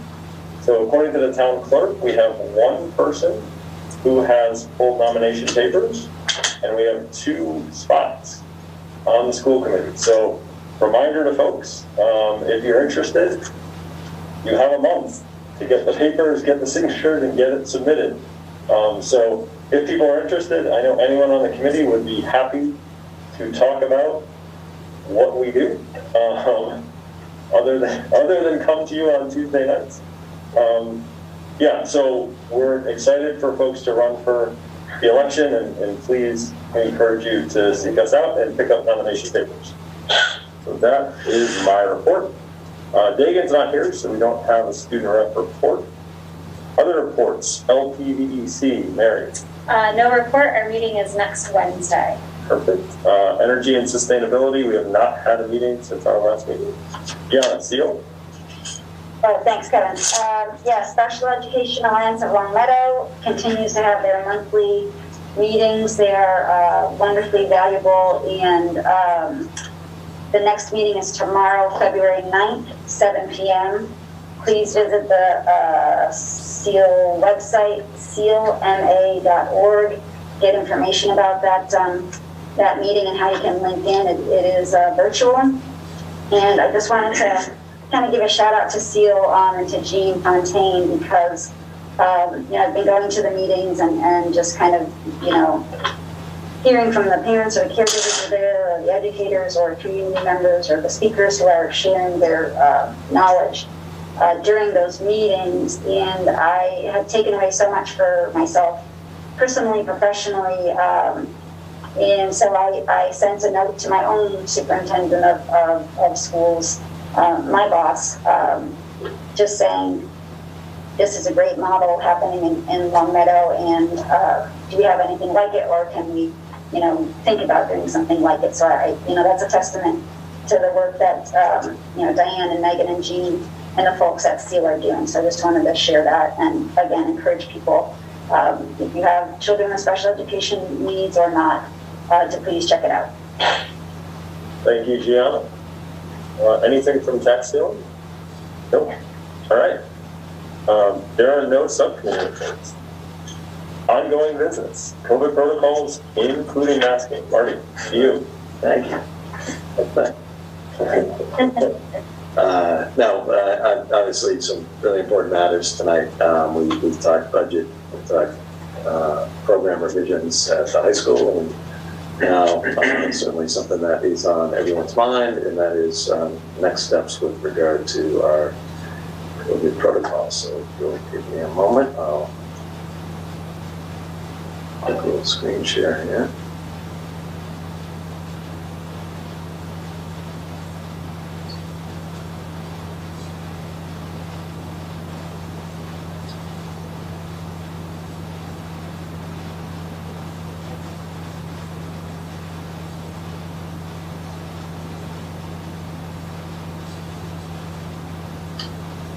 So So by now, I hope this is a familiar diagram to the community and to the committee, and it's something that has been helpful to me when we thought about where we need to be on this continuum. There certainly have been times where we've needed to be more restrictive, and then there have been opportunities for us to be safely less restrictive. And I think it's pretty apparent to everybody, and certainly at the direction of the committee, that we're at one of those junctures again. I think we probably have worked back and forth along this continuum in small ways for 2 years, and then there have been times where we needed to take more ambitious steps to the left or the right. I think I'm pleased tonight to report that I feel confident that we are prepared to move to the right side of this continuum, that given a number of factors, which we'll talk about, we're ready to make some recommendations to you. I think the other thing that I'm proud of, and I think Gianna hit on this earlier, is that we've completed this work, we've done this work with a tremendous amount of teamwork. I'd like to think that we've moved thoughtfully, respectfully. I'd like to think that we've moved with a lot of deliberation, a lot of care, and a lot of input over the last couple of years. And these have been some of the hardest decisions that I've been faced with as a superintendent, and I suspect, for you as a committee, probably as challenging as it possibly can get for you. But again, I think we're well positioned for a number of reasons. I think we're well positioned to think about how we can be less restrictive. And it begins with, of course, the number of active cases. This is the number of active cases that have been reported to us. So our parents and staff are well aware. These are student cases, by the way.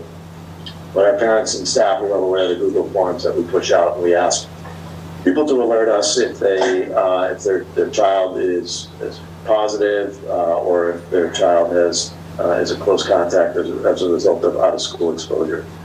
And so, encouragingly, we can see that we're on the downside of this trajectory. The far left represents January 3rd.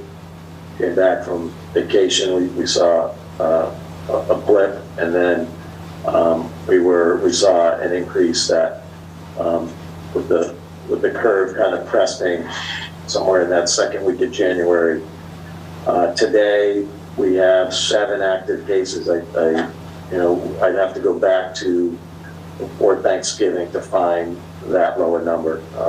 So it's really encouraging, and I think it's a sign that this community is very responsive to this pandemic and to this virus. I think we're fortunate that we have a community of teachers and parents that have been very, very communicative. They willingly fill in the Google Forms and let us know if their child is positive or has experienced exposure.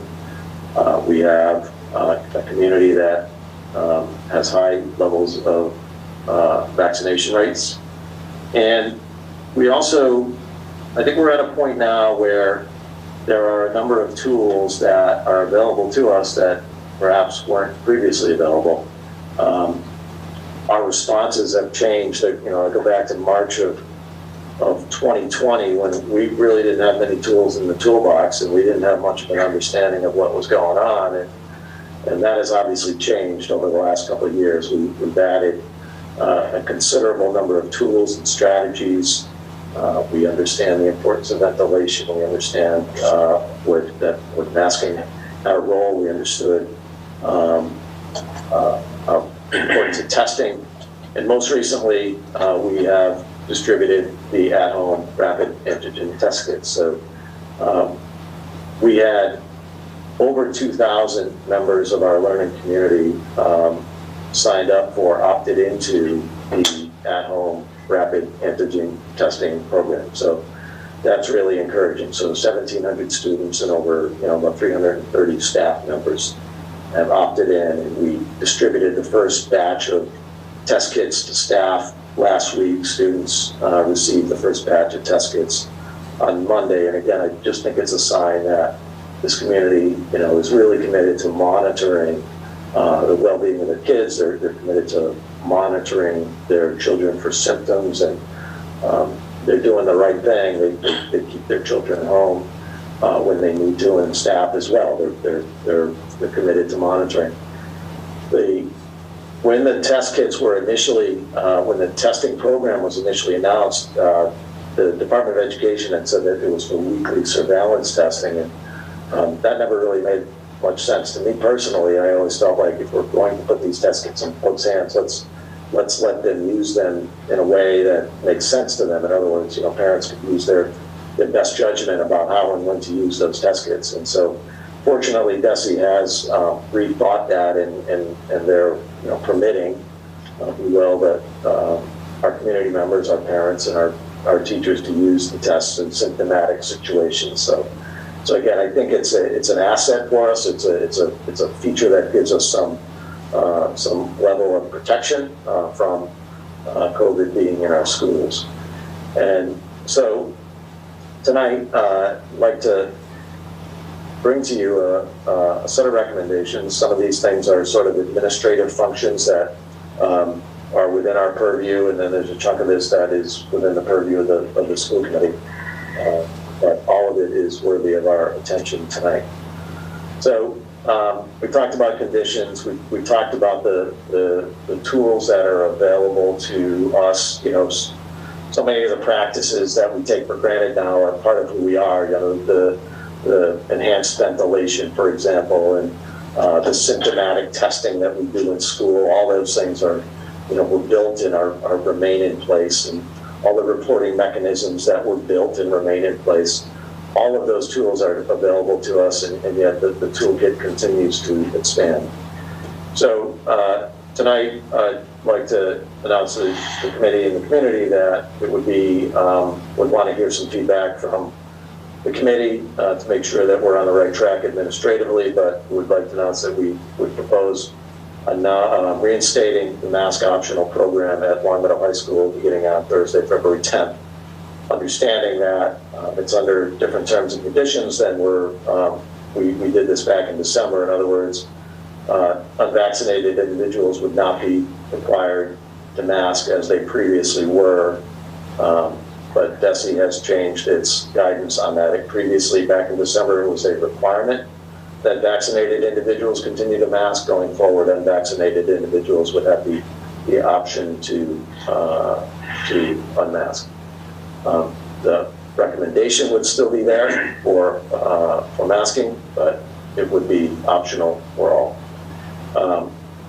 We would not have a requirement for explicit parental permission. I think part of the thought here is that we want to sort of move away from masking as something that is almost disciplinary in nature, that requires monitoring and correction and enforcement, but really put the option in the hands of parents advising their children based on what they think makes sense for them. So parents would have the option of advising their child if they wanted their child to continue to mask in school. I'd say that, though we would not sort of rely on explicit parental permission, we would obviously work with families if they were to call us, let's say, and say, hey, my ninth grader, really, because of our family situation, we'd like you to kind of keep eyes on them, and the administration would certainly work with families in those situations. I would want to note that there would still be some areas in the building where masks might be required. For health suites, for example, you'd have to continue to mask, and there might be some other areas that are small in size or not properly ventilated where we would have masks available for all students. And I think that's not a lot to ask, but usually those are short-term situations. And then certainly COVID positive individuals returning to school on day 6 or beyond would still need to mask, assuming they're coming back with some resolution of their symptoms. That's at Long Meadow High School. Now, as everybody knows, we are still bound by the mask requirement that DESE has. We're only able to do the high school approach because we hit that 80% threshold, that 80% vaccination threshold. At other grade levels, we're just not there yet. I can show you some figures relating to the middle school because I know we had some conversation about that last week. But tonight, I would propose that we, in anticipation of DESE removing the statewide mask mandate on February 28th, I would propose that we establish a pre-K to 12 mask optional policy beginning on Thursday, March 3rd. That's the Thursday after vacation, and it's a few days after. We're kind of assuming that DESE will not extend the statewide mask mandate. We're assuming that they will allow it to lapse and allow communities to make their own local decision. The reason that we would propose initiating this on March 3rd rather than the 28th is just to give us a few days to kind of assess the situation upon our return from February break, give us an idea of what the COVID trends look like. It also allows us time to process or factor in anything that might come to us from the Longmeadow Board of Health. So the Board of Health, I'm told, has a meeting scheduled on March 1st. That's a Tuesday. That's the Tuesday after February vacation. So I don't have a crystal ball. I don't know what they may or may not do, but I suspect they will be considering whether or not to extend or discontinue the townwide mask mandate. But I think for us to have some time to factor in whatever decision they might make makes sense. And again, no requirement for explicit parental permission, but definitely a conviction to work with families if they feel like their child needs, some additional monitoring or support. And then beyond that, we would continue to allow for at-home symptomatic testing. And it doesn't have to be a weekly surveillance testing thing. I think that's a positive step forward for us in that, we're trusting families to monitor their children and assess for symptoms and test if it makes sense to them. We would maintain the classroom distancing at 3 feet. It's not a rigid 3 feet. We recognize that there are times when instructionally children need to be closer than 3 feet. We allow for that, but the default is a 3 foot distance standard. One change that I think this is more of an administrative operational function, but definitely would appreciate any feedback or questions from the committee. We would move to a 3 foot standard, minimum 3 foot standard at lunch. We had been at 6 feet, K-8, so as to avoid quarantines, frankly, if children were exposed inside of 6 feet unmasked at lunch, they previously, situation would have been contact traced and the child potentially would have been identified for testing and or quarantining. So this would, I think this is another one of those things that it's allowing us to be less restrictive. We hope that this will enhance the lunchtime experience for kids, and it would allow for the elimination of some of the satellite lunchrooms that we have in some of the schools across the district. So that's what we see as sort of some of the recommended next steps. Just a sort of quick side note, because the committee had inquired about this, wanted to let you know where we stand with vaccination records that are on file at Glenbrook and Williams. So I know the committee is familiar with these charts, but to the right is clipped from the state DPH reports showing the vaccination levels in various categories across all of Longmeadow. To the left is what we actually have on file, the vaccination records that we actually have on file that our nurses, I should say, have on file and have access to. So we sent multiple requests over the last week to ask families to notify us if their child had been vaccinated, just so that we have a complete immunization record.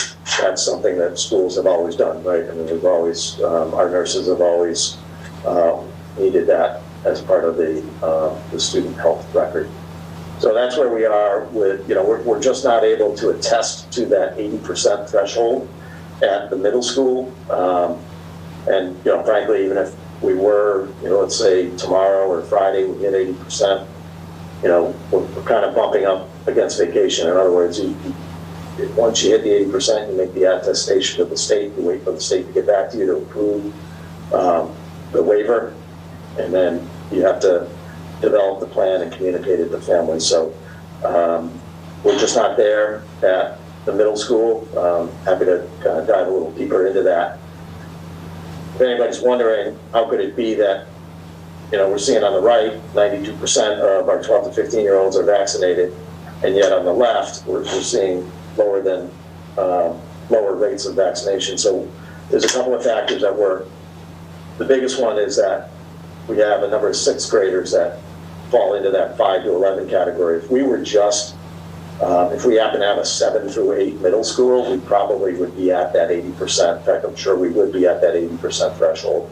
But the sixth graders at one of the schools, I think it was 60% of our sixth graders were vaccinated, and at another 66, and then the other one was 70. So, and then there's the completeness of the vaccination files. We talked about this, and but for those vaccination files to show up in the database, both the providers and the parents have to consent to that. So what we're seeing might not always match the statewide DPH data that we're looking at. So there's, it's an understandable difference that we're seeing there. But anyways, I think it's we're the committee to accept this recommendation. We're not too far away from a point where it would be mask optional.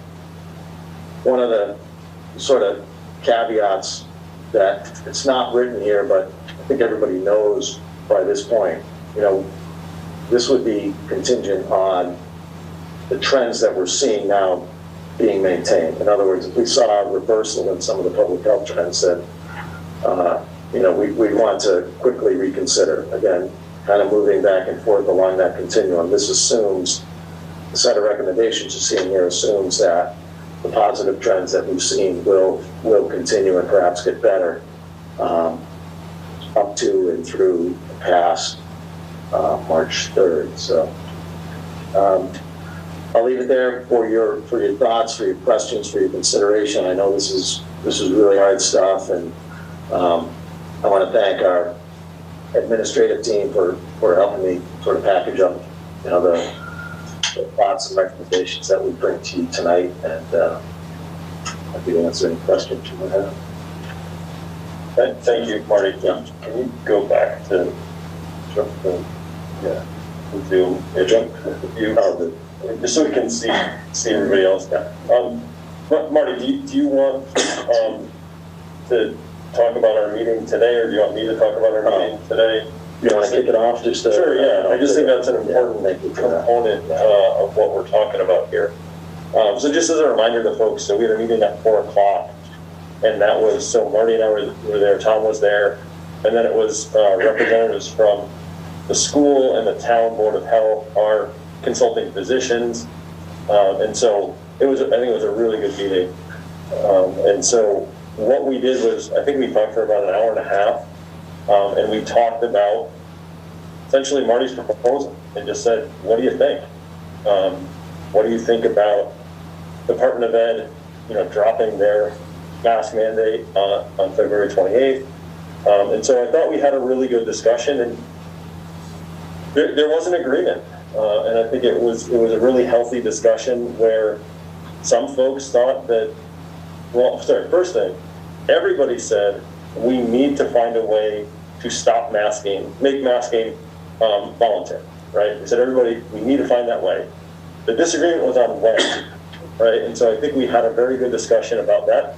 Some folks said, yeah, Marty's proposal looks very reasonable. Others said, I'd really like to wait until the end of March, beginning of April. because I think it'll be better that we'll open windows and be outside more. But again, it was a variety of opinions, right? There wasn't consensus.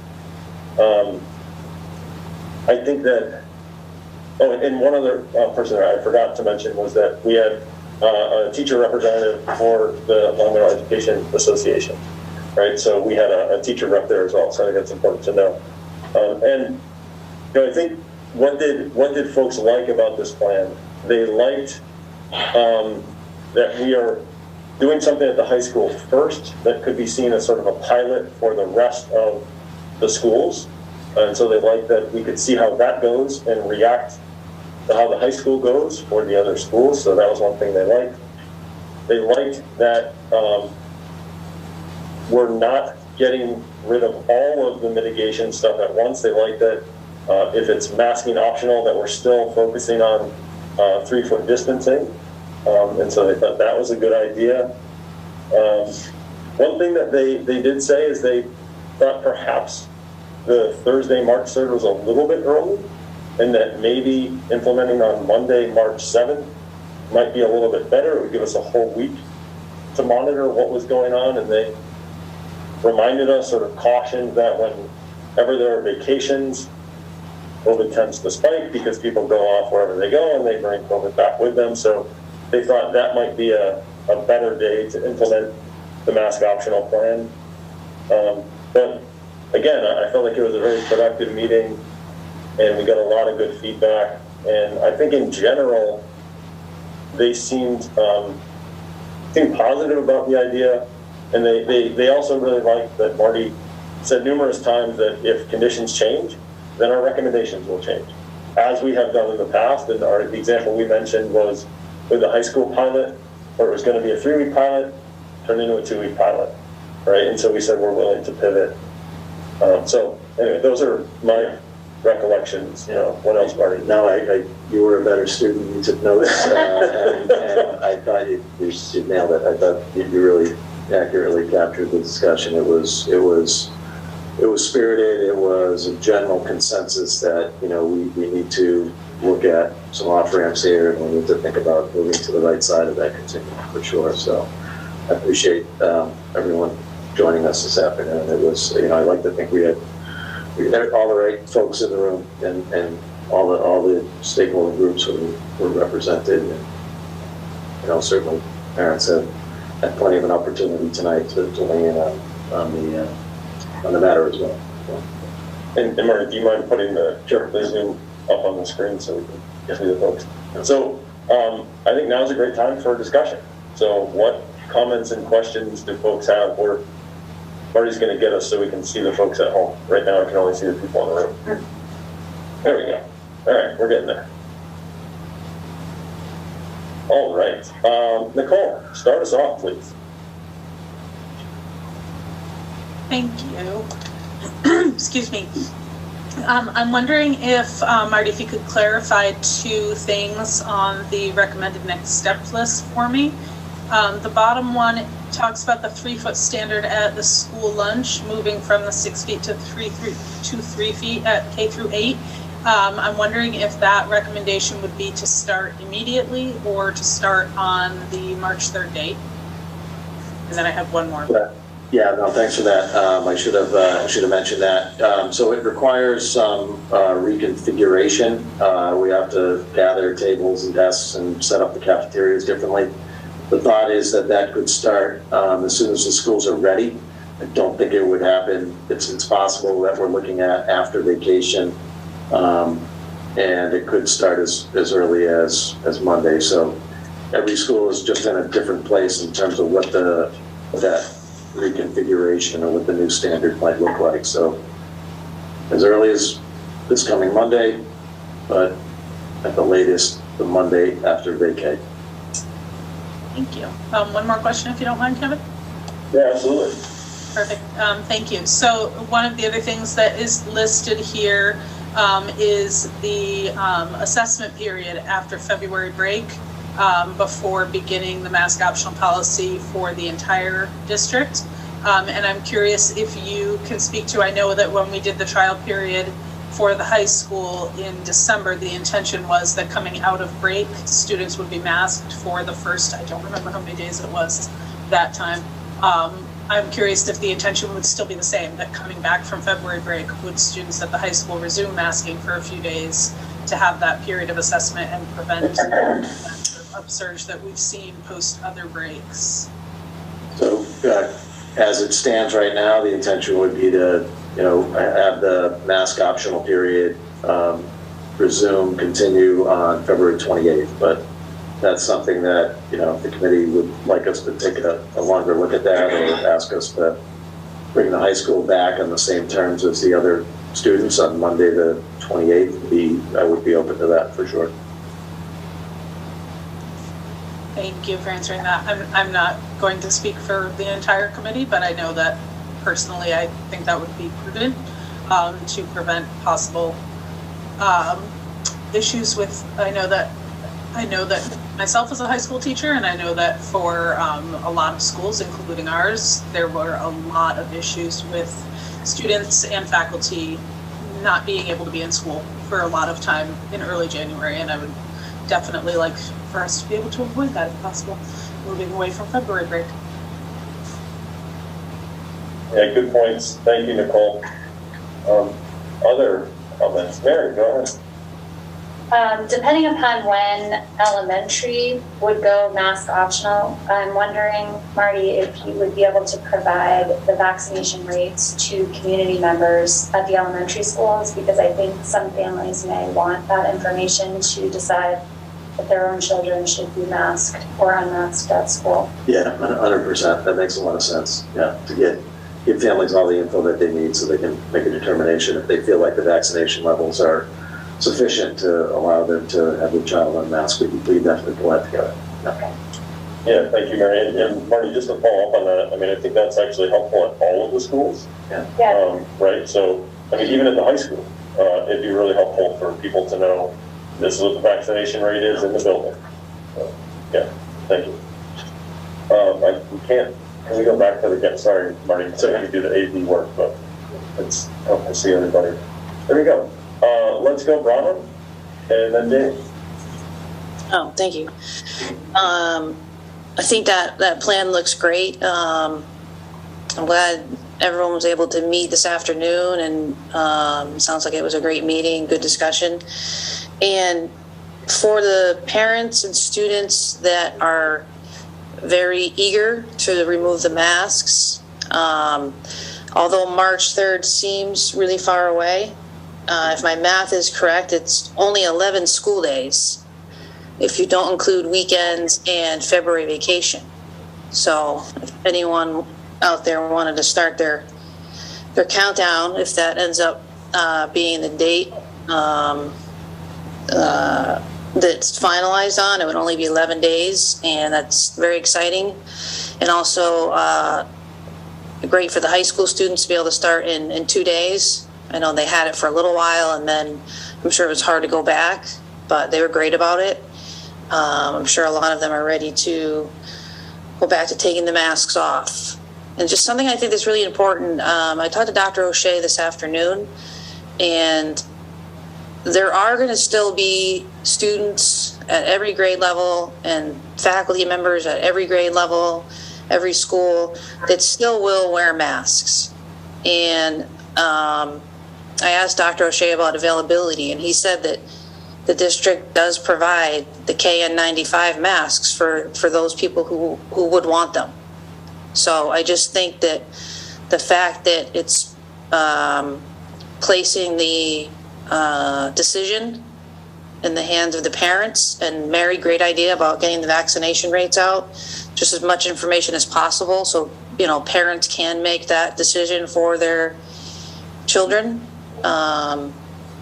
But just that we have a lot of things in place, and including the extra protective masks if people feel as though they need them. Thanks. Thank you, Bronwyn. Thank you for reminding everybody that it is truly mask optional, and that we will help if folks want to have that KN95 mask. Thank you, Bronwyn. Jamie, go ahead. Thanks, Kev. Thanks, Marty, for pulling all this together.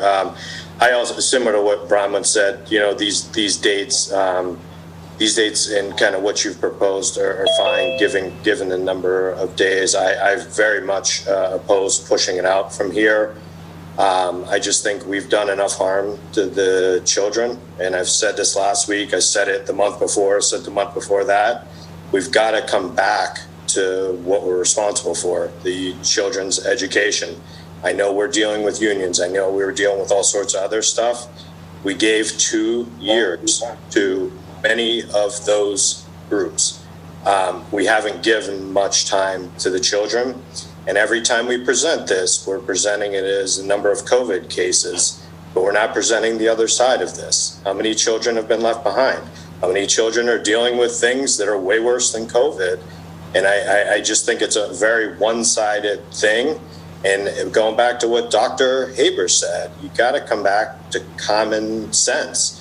And I've said this many times, we got to come back now to common sense. We're through the really scary time of this. It's been 2 years of way ups, way highs, way lows. We've got to come back to the kids. And I think this is a reasonable plan for the kids. But I also think it's got to come back to common sense. And just my second point on that is, we all look around and we look at what makes common sense and what doesn't. And I completely respect the Board of Health, completely understand that they give great feedback and things like that.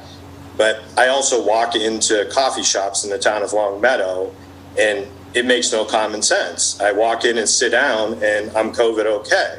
I stand up for 2 seconds, I'm not COVID okay. That's policies that they're putting in place that aren't common sense. I don't want to be a part of non-common sense in our school and not looking out for our children. I think we just got to get past this and say what's the right thing for the kids and not the right thing for all the adults in the equation, because I think we did that for 2 years, as well as kind of kept the kids engaged. But I think there's a lot of other underlying issues that are not being presented with this that we all know are real and really out there that are unfair not to address them and talk about it. So that's just my take on the situation. Thank you, Jamie. Susie.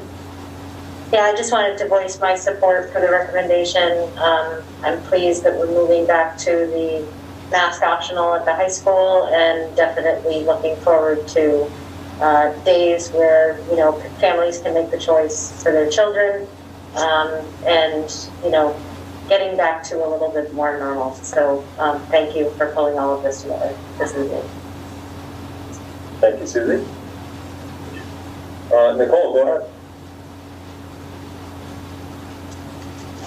I wanted to also take a moment to thank Dr. O'Shea and all of the other stakeholders who participated in the meeting today. I wasn't able to be there either, but I appreciate the update on what happened there. I do think that it is encouraging to see numbers going down so dramatically after such a rough January.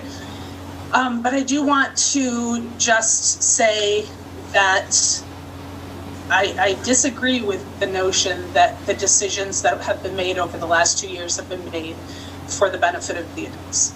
I think that all of us have worked really hard to ensure that we have been able to, as a community, and that's all of us here in this room, or metaphorical virtual room at the moment, our educators, our parents, our community stakeholders, all have made it a significant priority to ensure an access to open education for all of our students. That's been the driving force, and we've been very successful with that as a community. Being able to provide in-person learning for a significant number of days, oftentimes more than other communities were able to pull off. So I just want to note that those decisions have absolutely been made with kids in mind, that kids have been the driving force of the decisions that we've all been making over the last few years. And by all, I mean everyone in our community, working to make sure that our kids have the best educational opportunities that they can get every day. Thank you, Nicole. Jamie, go ahead. Yep, and I don't disagree with what you're saying, Nicole. My point is we've left a lot of kids behind. If you go and you look around and, you know, it's not anybody's intention of doing that. The reality is many of our kids aren't in the best of places, whether it's educational, whether it's social emotional, whether it's what you name what it is, whether it's they can't compete in sports in a regular manner, they can't have lunch like a regular kid. You name what it is. I'm not saying we didn't all make good decisions, saying now it's our time to just focus on them because that's who needs us right now. And they are not in the best of position, in my opinion. It has nothing to do with any of the decisions we made here for 2 years. It's just I want 100% of the focus on the kids because they are the most vulnerable and they don't get any voices on this committee or in this town, aside from via through the parents. And I just really want to focus on them because I'm really worried about them. Thank you, Jimmy. Other comments or questions? Yeah. Thanks, Kevin. I just wanted to mention a little bit about education.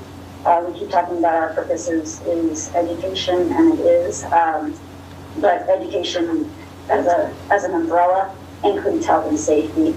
My job as a public educator is 99% health and safety. Every time I write a 504 plan, every time I've been a student to the nurse who's having an asthma attack, every time I support a fire drill or a lockdown drill, or, you know, helping classrooms with routines and rituals, monitoring the lunchroom, you know, I might sometimes teach the 1, 2, 3s and ABCs in my lessons, but primarily my job is to help with health and safety, comfort, security, routine, structure.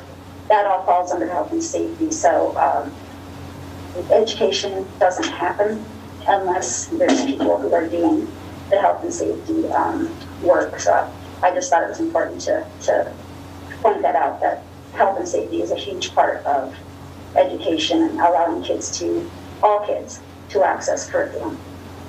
So just wanted to share that. Thank you, John. Well, and I guess just one more reflection piece kind of in the same realm is that every single week of this pandemic, there has been an evolution. There's been more information or a different way of looking at something. And I just think about, well, what did I think 1 year ago? What did I think 3 weeks ago? What am I going to think in 4 weeks from now? And I think it's just very difficult to have had one opinion the entire time and to have remained completely consistent. And I think it would be irresponsible to have done that. I think that you need to continue to look at the many, many resources that community members have shared, the different opinions within our community. You have to sort of flesh out, is this a political opinion? Is this a recommended opinion by a reputable source? Do we have conflicting opinions by reputable sources? So I just want to acknowledge how challenging this time has been for boards like this, for other boards, for educators, as we constantly are thinking, am I acting in the best interest of kids? Am I keeping kids safe while still doing the best I can to mitigate the circumstances to make sure that I'm meeting their educational needs? And to Janie's point, there have been some real struggles, kids with social emotional needs that we have not seen before. We've talked in these meetings about behavioral changes with kids and a lot of what students experienced when they were remote, coming out and having this sort of flashlight highlight on some things that have been happening at home that maybe weren't as obvious to us pre-pandemic.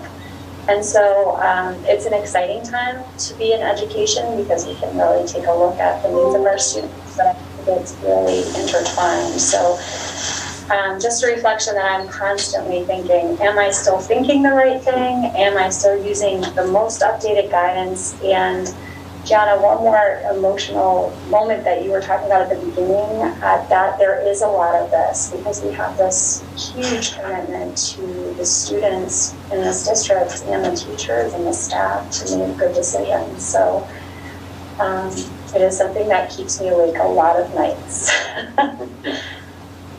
Thank you, Mary. Bronwyn, go ahead. I just wanted to add that two of the reasons I'm very confident in this plan is that it puts the decision in the hands of the parents. They know their children best. They know whether or not they think their individual child or children will need to stay masked or be able to unmask. And for those who aren't able to unmask or don't want to unmask, we have a lot of things in place. And I'm sure Dr. O'Shea would be happy to share those with you if you were wondering. But I think the KN95 masks is huge, and all the testing that's been distributed. As a district, we've put ourselves in a position for this to work, and 11 days is quite exciting. Thanks. Jamie, go ahead. Yep, just out of effort to kind of come to a resolution on this, but it sounds like there's somewhat of a consensus on most, like the plan, it sounds like. Marty, what do you need from us? Do you need a motion to move forward? Do you need our consent? Do you need our thumbs up if we all were to agree to the plan that you just presented? For our chair, or? I think, so Susie is ready to go, I think, with what you're asking. Susie. Yes, I move that the school committee approve the revised COVID protocols related to masking and distancing as presented by the administration. Is that a sufficient? Yeah, it is. Assuming, now there are elements of this. Hold on. I'm sorry. Is there a second? I'm sorry. Second. Marty. So there are elements, if I understand our past discussions, that there are elements of this that are sort of operational, lunchroom configurations, things like that. I'm assuming that, I don't know if that's swept into your motion or not, or is it more about the March 3rd initiation of mask optional? I was considering, when I made this motion, the entirety of your list of recommendations. Okay. Yeah. And if I can just follow on, I'm assuming, as with everything in Marty's latitude on these issues, this would be at Marty's discretion if something happened between now and then, that he has the ability to pivot, to change, do whatever, because I feel like that's been the way we've operated for this whole time. Am I interpreting that correctly, Susie? That is the spirit of that language is not in this motion. But if I feel like that's been the spirit of the way the committee has operated this whole time. It is, but in those previous experiences, we actually made motions to give the superintendent latitude. So perhaps we need to make that explicit. Is that what you're saying? And if that's the will if that's an amendment that comes from someone. Perfect. Thank you for the clarification. Nicole, go ahead. I'm questioning if this already falls under the motion that was made last week. When I know I was not here, but I was able to watch afterwards. There was a motion made last week to reaffirm the latitude that the superintendent has to move forward with plans related to COVID strategies based on the information that he has at the moment. I'm just curious if this really falls under that already, or if it needs a separate motion.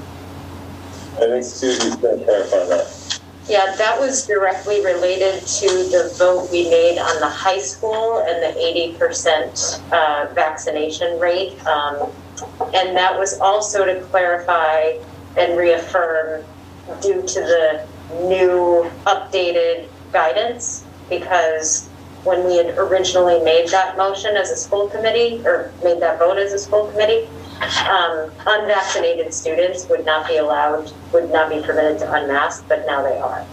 So that latitude was really expressly for the preschool vote at the time, as well as the high school, but not generally for the entire district. Yeah, and if I could just follow up on that, my take on what we did last week allows Marty to do exactly what he's proposing at the high school without a motion from us to do that. I think Susie's motion now is really for the rest of the stuff on that list, because Marty already has the authority to do what he proposed at the high school. Does that seem reasonable? Makes sense to me, yeah. So maybe for K to 8, and again, that might be an amendment that somebody wants to make. I don't know how I can amend my own. I don't know if we're still on discussion. We're on discussion of everything. I kind of like just the package deal and just like voting on that, but I had another question. Like, this might be a silly question. You said as presented. Do we need to say as presented on February 8th, 2022, or is that it happened at this meeting? The assumption is it happened at this meeting, the presentation happened at this meeting, so we're voting on what happened here at this meeting, yeah. Thank you. I think you're able to amend your own. Okay. Am I right about that, right? Yeah. Okay, I will, make a motion to amend the, motion to include and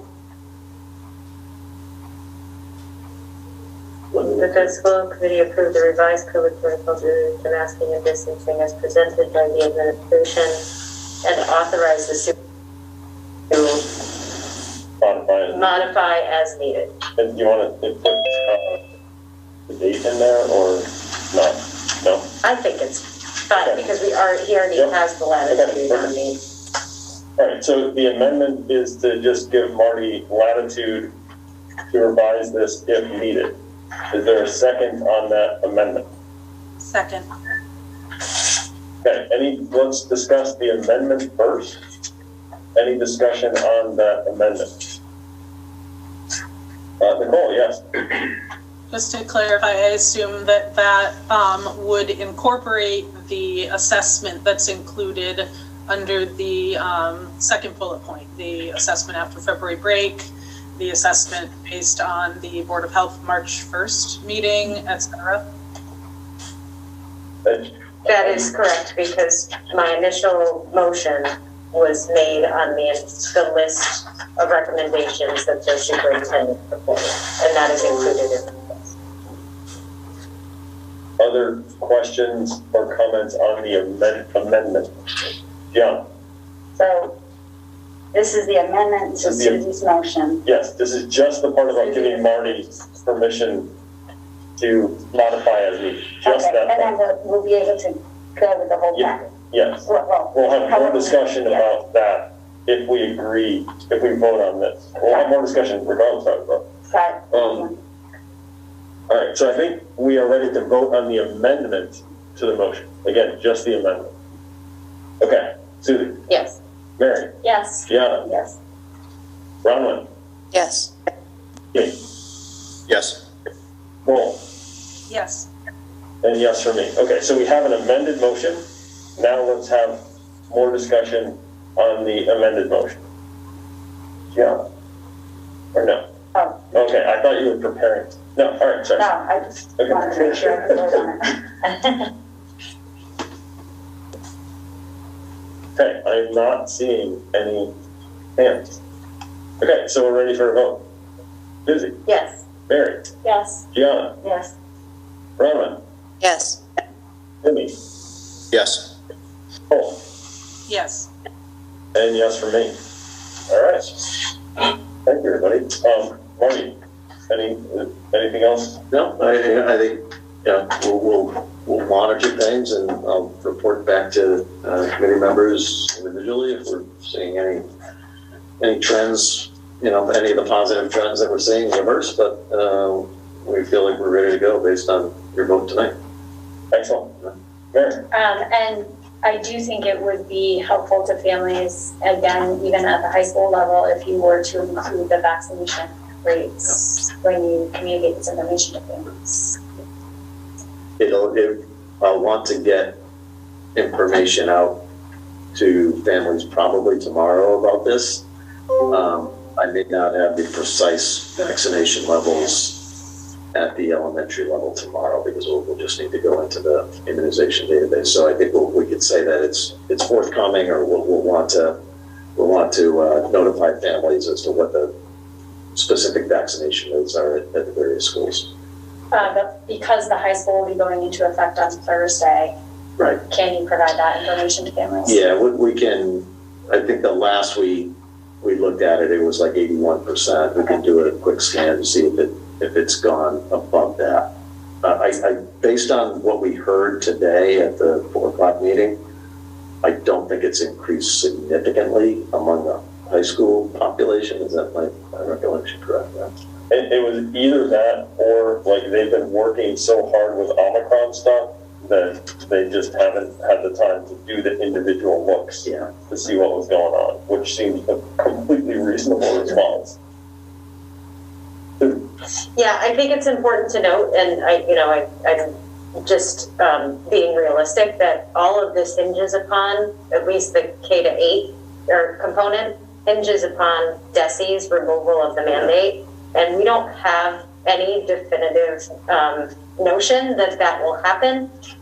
We're working off of maybe a hunch, and that hunch is probably, somewhat informed, but I think it's just important to have that in the back of our minds, that we're working off of an entity that we have no control over making a decision. So that's a great clarification. Yeah, I just think that's important, because if they pull a fast one and do something different than we think, then we're in a different place. So let's all just be prepared for that. Yeah. And our Board of Health in town is meeting on March 1st. Right. And we don't know what they're going to do. So I think it's those two things have to happen before this can happen, right? If DESE does something different and the Board of Health does something different, then we're not going to be able to do what we just voted on. Yeah. And I think, but it's a positive note, and I think, Superintendent, if you don't mind me mentioning this, that one of the reasons that the symptomatic testing was made available was because of, your advocacy to DESE. Yeah. I think it's important to identify that the superintendent was credited with getting DESE to make a different decision about the use of the antigen tests at home. And so I'm hopeful that in this case, you also have that advocacy with them as well. But thank you for your work. Thank you for saying that. I think and I think there's so many others in this district that try to lead up to DESE and DPH, and our nurses do it all the time. And I was thankful that I was a nudge, and I was thankful that they listened in this case, because I think it's the right thing to do with all the test kits we're distributing. So thank you. And to add to that point, I know that there are some community members on the call who have asked about our correspondence with DESE and our advocacy for changes in policy. And this is a good example of, yes, we do that. It's not always in a public meeting like this, but that there is action on DESE's part based on the actions of the superintendent. And we're not always successful. And we're not always successful. This is a great example of one we were successful. So, yeah. It looks like Nicole has a comment. Nicole, go ahead. Thank you. I just also was wondering if the email that goes out to parents for the high school in time for Thursday should probably also be clear for families who might not be watching tonight, that there is no longer that requirement for explicit parental permission, just so that families are aware that they may need to discuss with their students what their family decision is, because that won't be something that's reinforced at the school level unless they explicitly reach out to administration about it. Thank you, Nicole. Bronwyn, go ahead. I just wanted to add, I do think it's really important because DESE has surprised us in the past several times. But yesterday, Governor Baker mentioned that he was expecting Jeff Riley to come forward with something concrete quote, not in the distant, not too far in the distant future, and referenced a couple of the states that had lifted their school mask mandates. So I'm going to stay confident, but of course, keep my ears and eyes open to make sure that that doesn't change. But it's an excellent point, because that has happened in the past. But based on the news conference yesterday, I'm very hopeful. Thank you, Bronwyn. So I just want to, I think maybe close this part of the meeting by just thanking everybody. It's been a long process, and I feel like we've done a nice job of trying to be responsive to everybody and move in the positive direction as best we can and as fast as we can. So, Marty, thank you for your leadership on this. Thanks to the community members, the administration, everybody in our community, the committee members for helping to make this possible. So thank you. And yeah, nice work tonight. Just a reminder that we are back at it in a week when we will vote on the budget. So don't forget about that. Our fun February continues. Anything else? Anything else, Marty? That's all on our end. So we have a possible motion for adjournment. I move that the school committee adjourn the February 8th, 2022 school committee meeting. Is there a second? Second. Any discussion? We will vote. Susie? Yes. Mary? Yes. Gianna? Yes. Bronwyn? Yes. Amy? Yes. Cole? Yes. And yes for me. Thank you, everybody. We will see you next week. Oh, I'm waiting. Yes.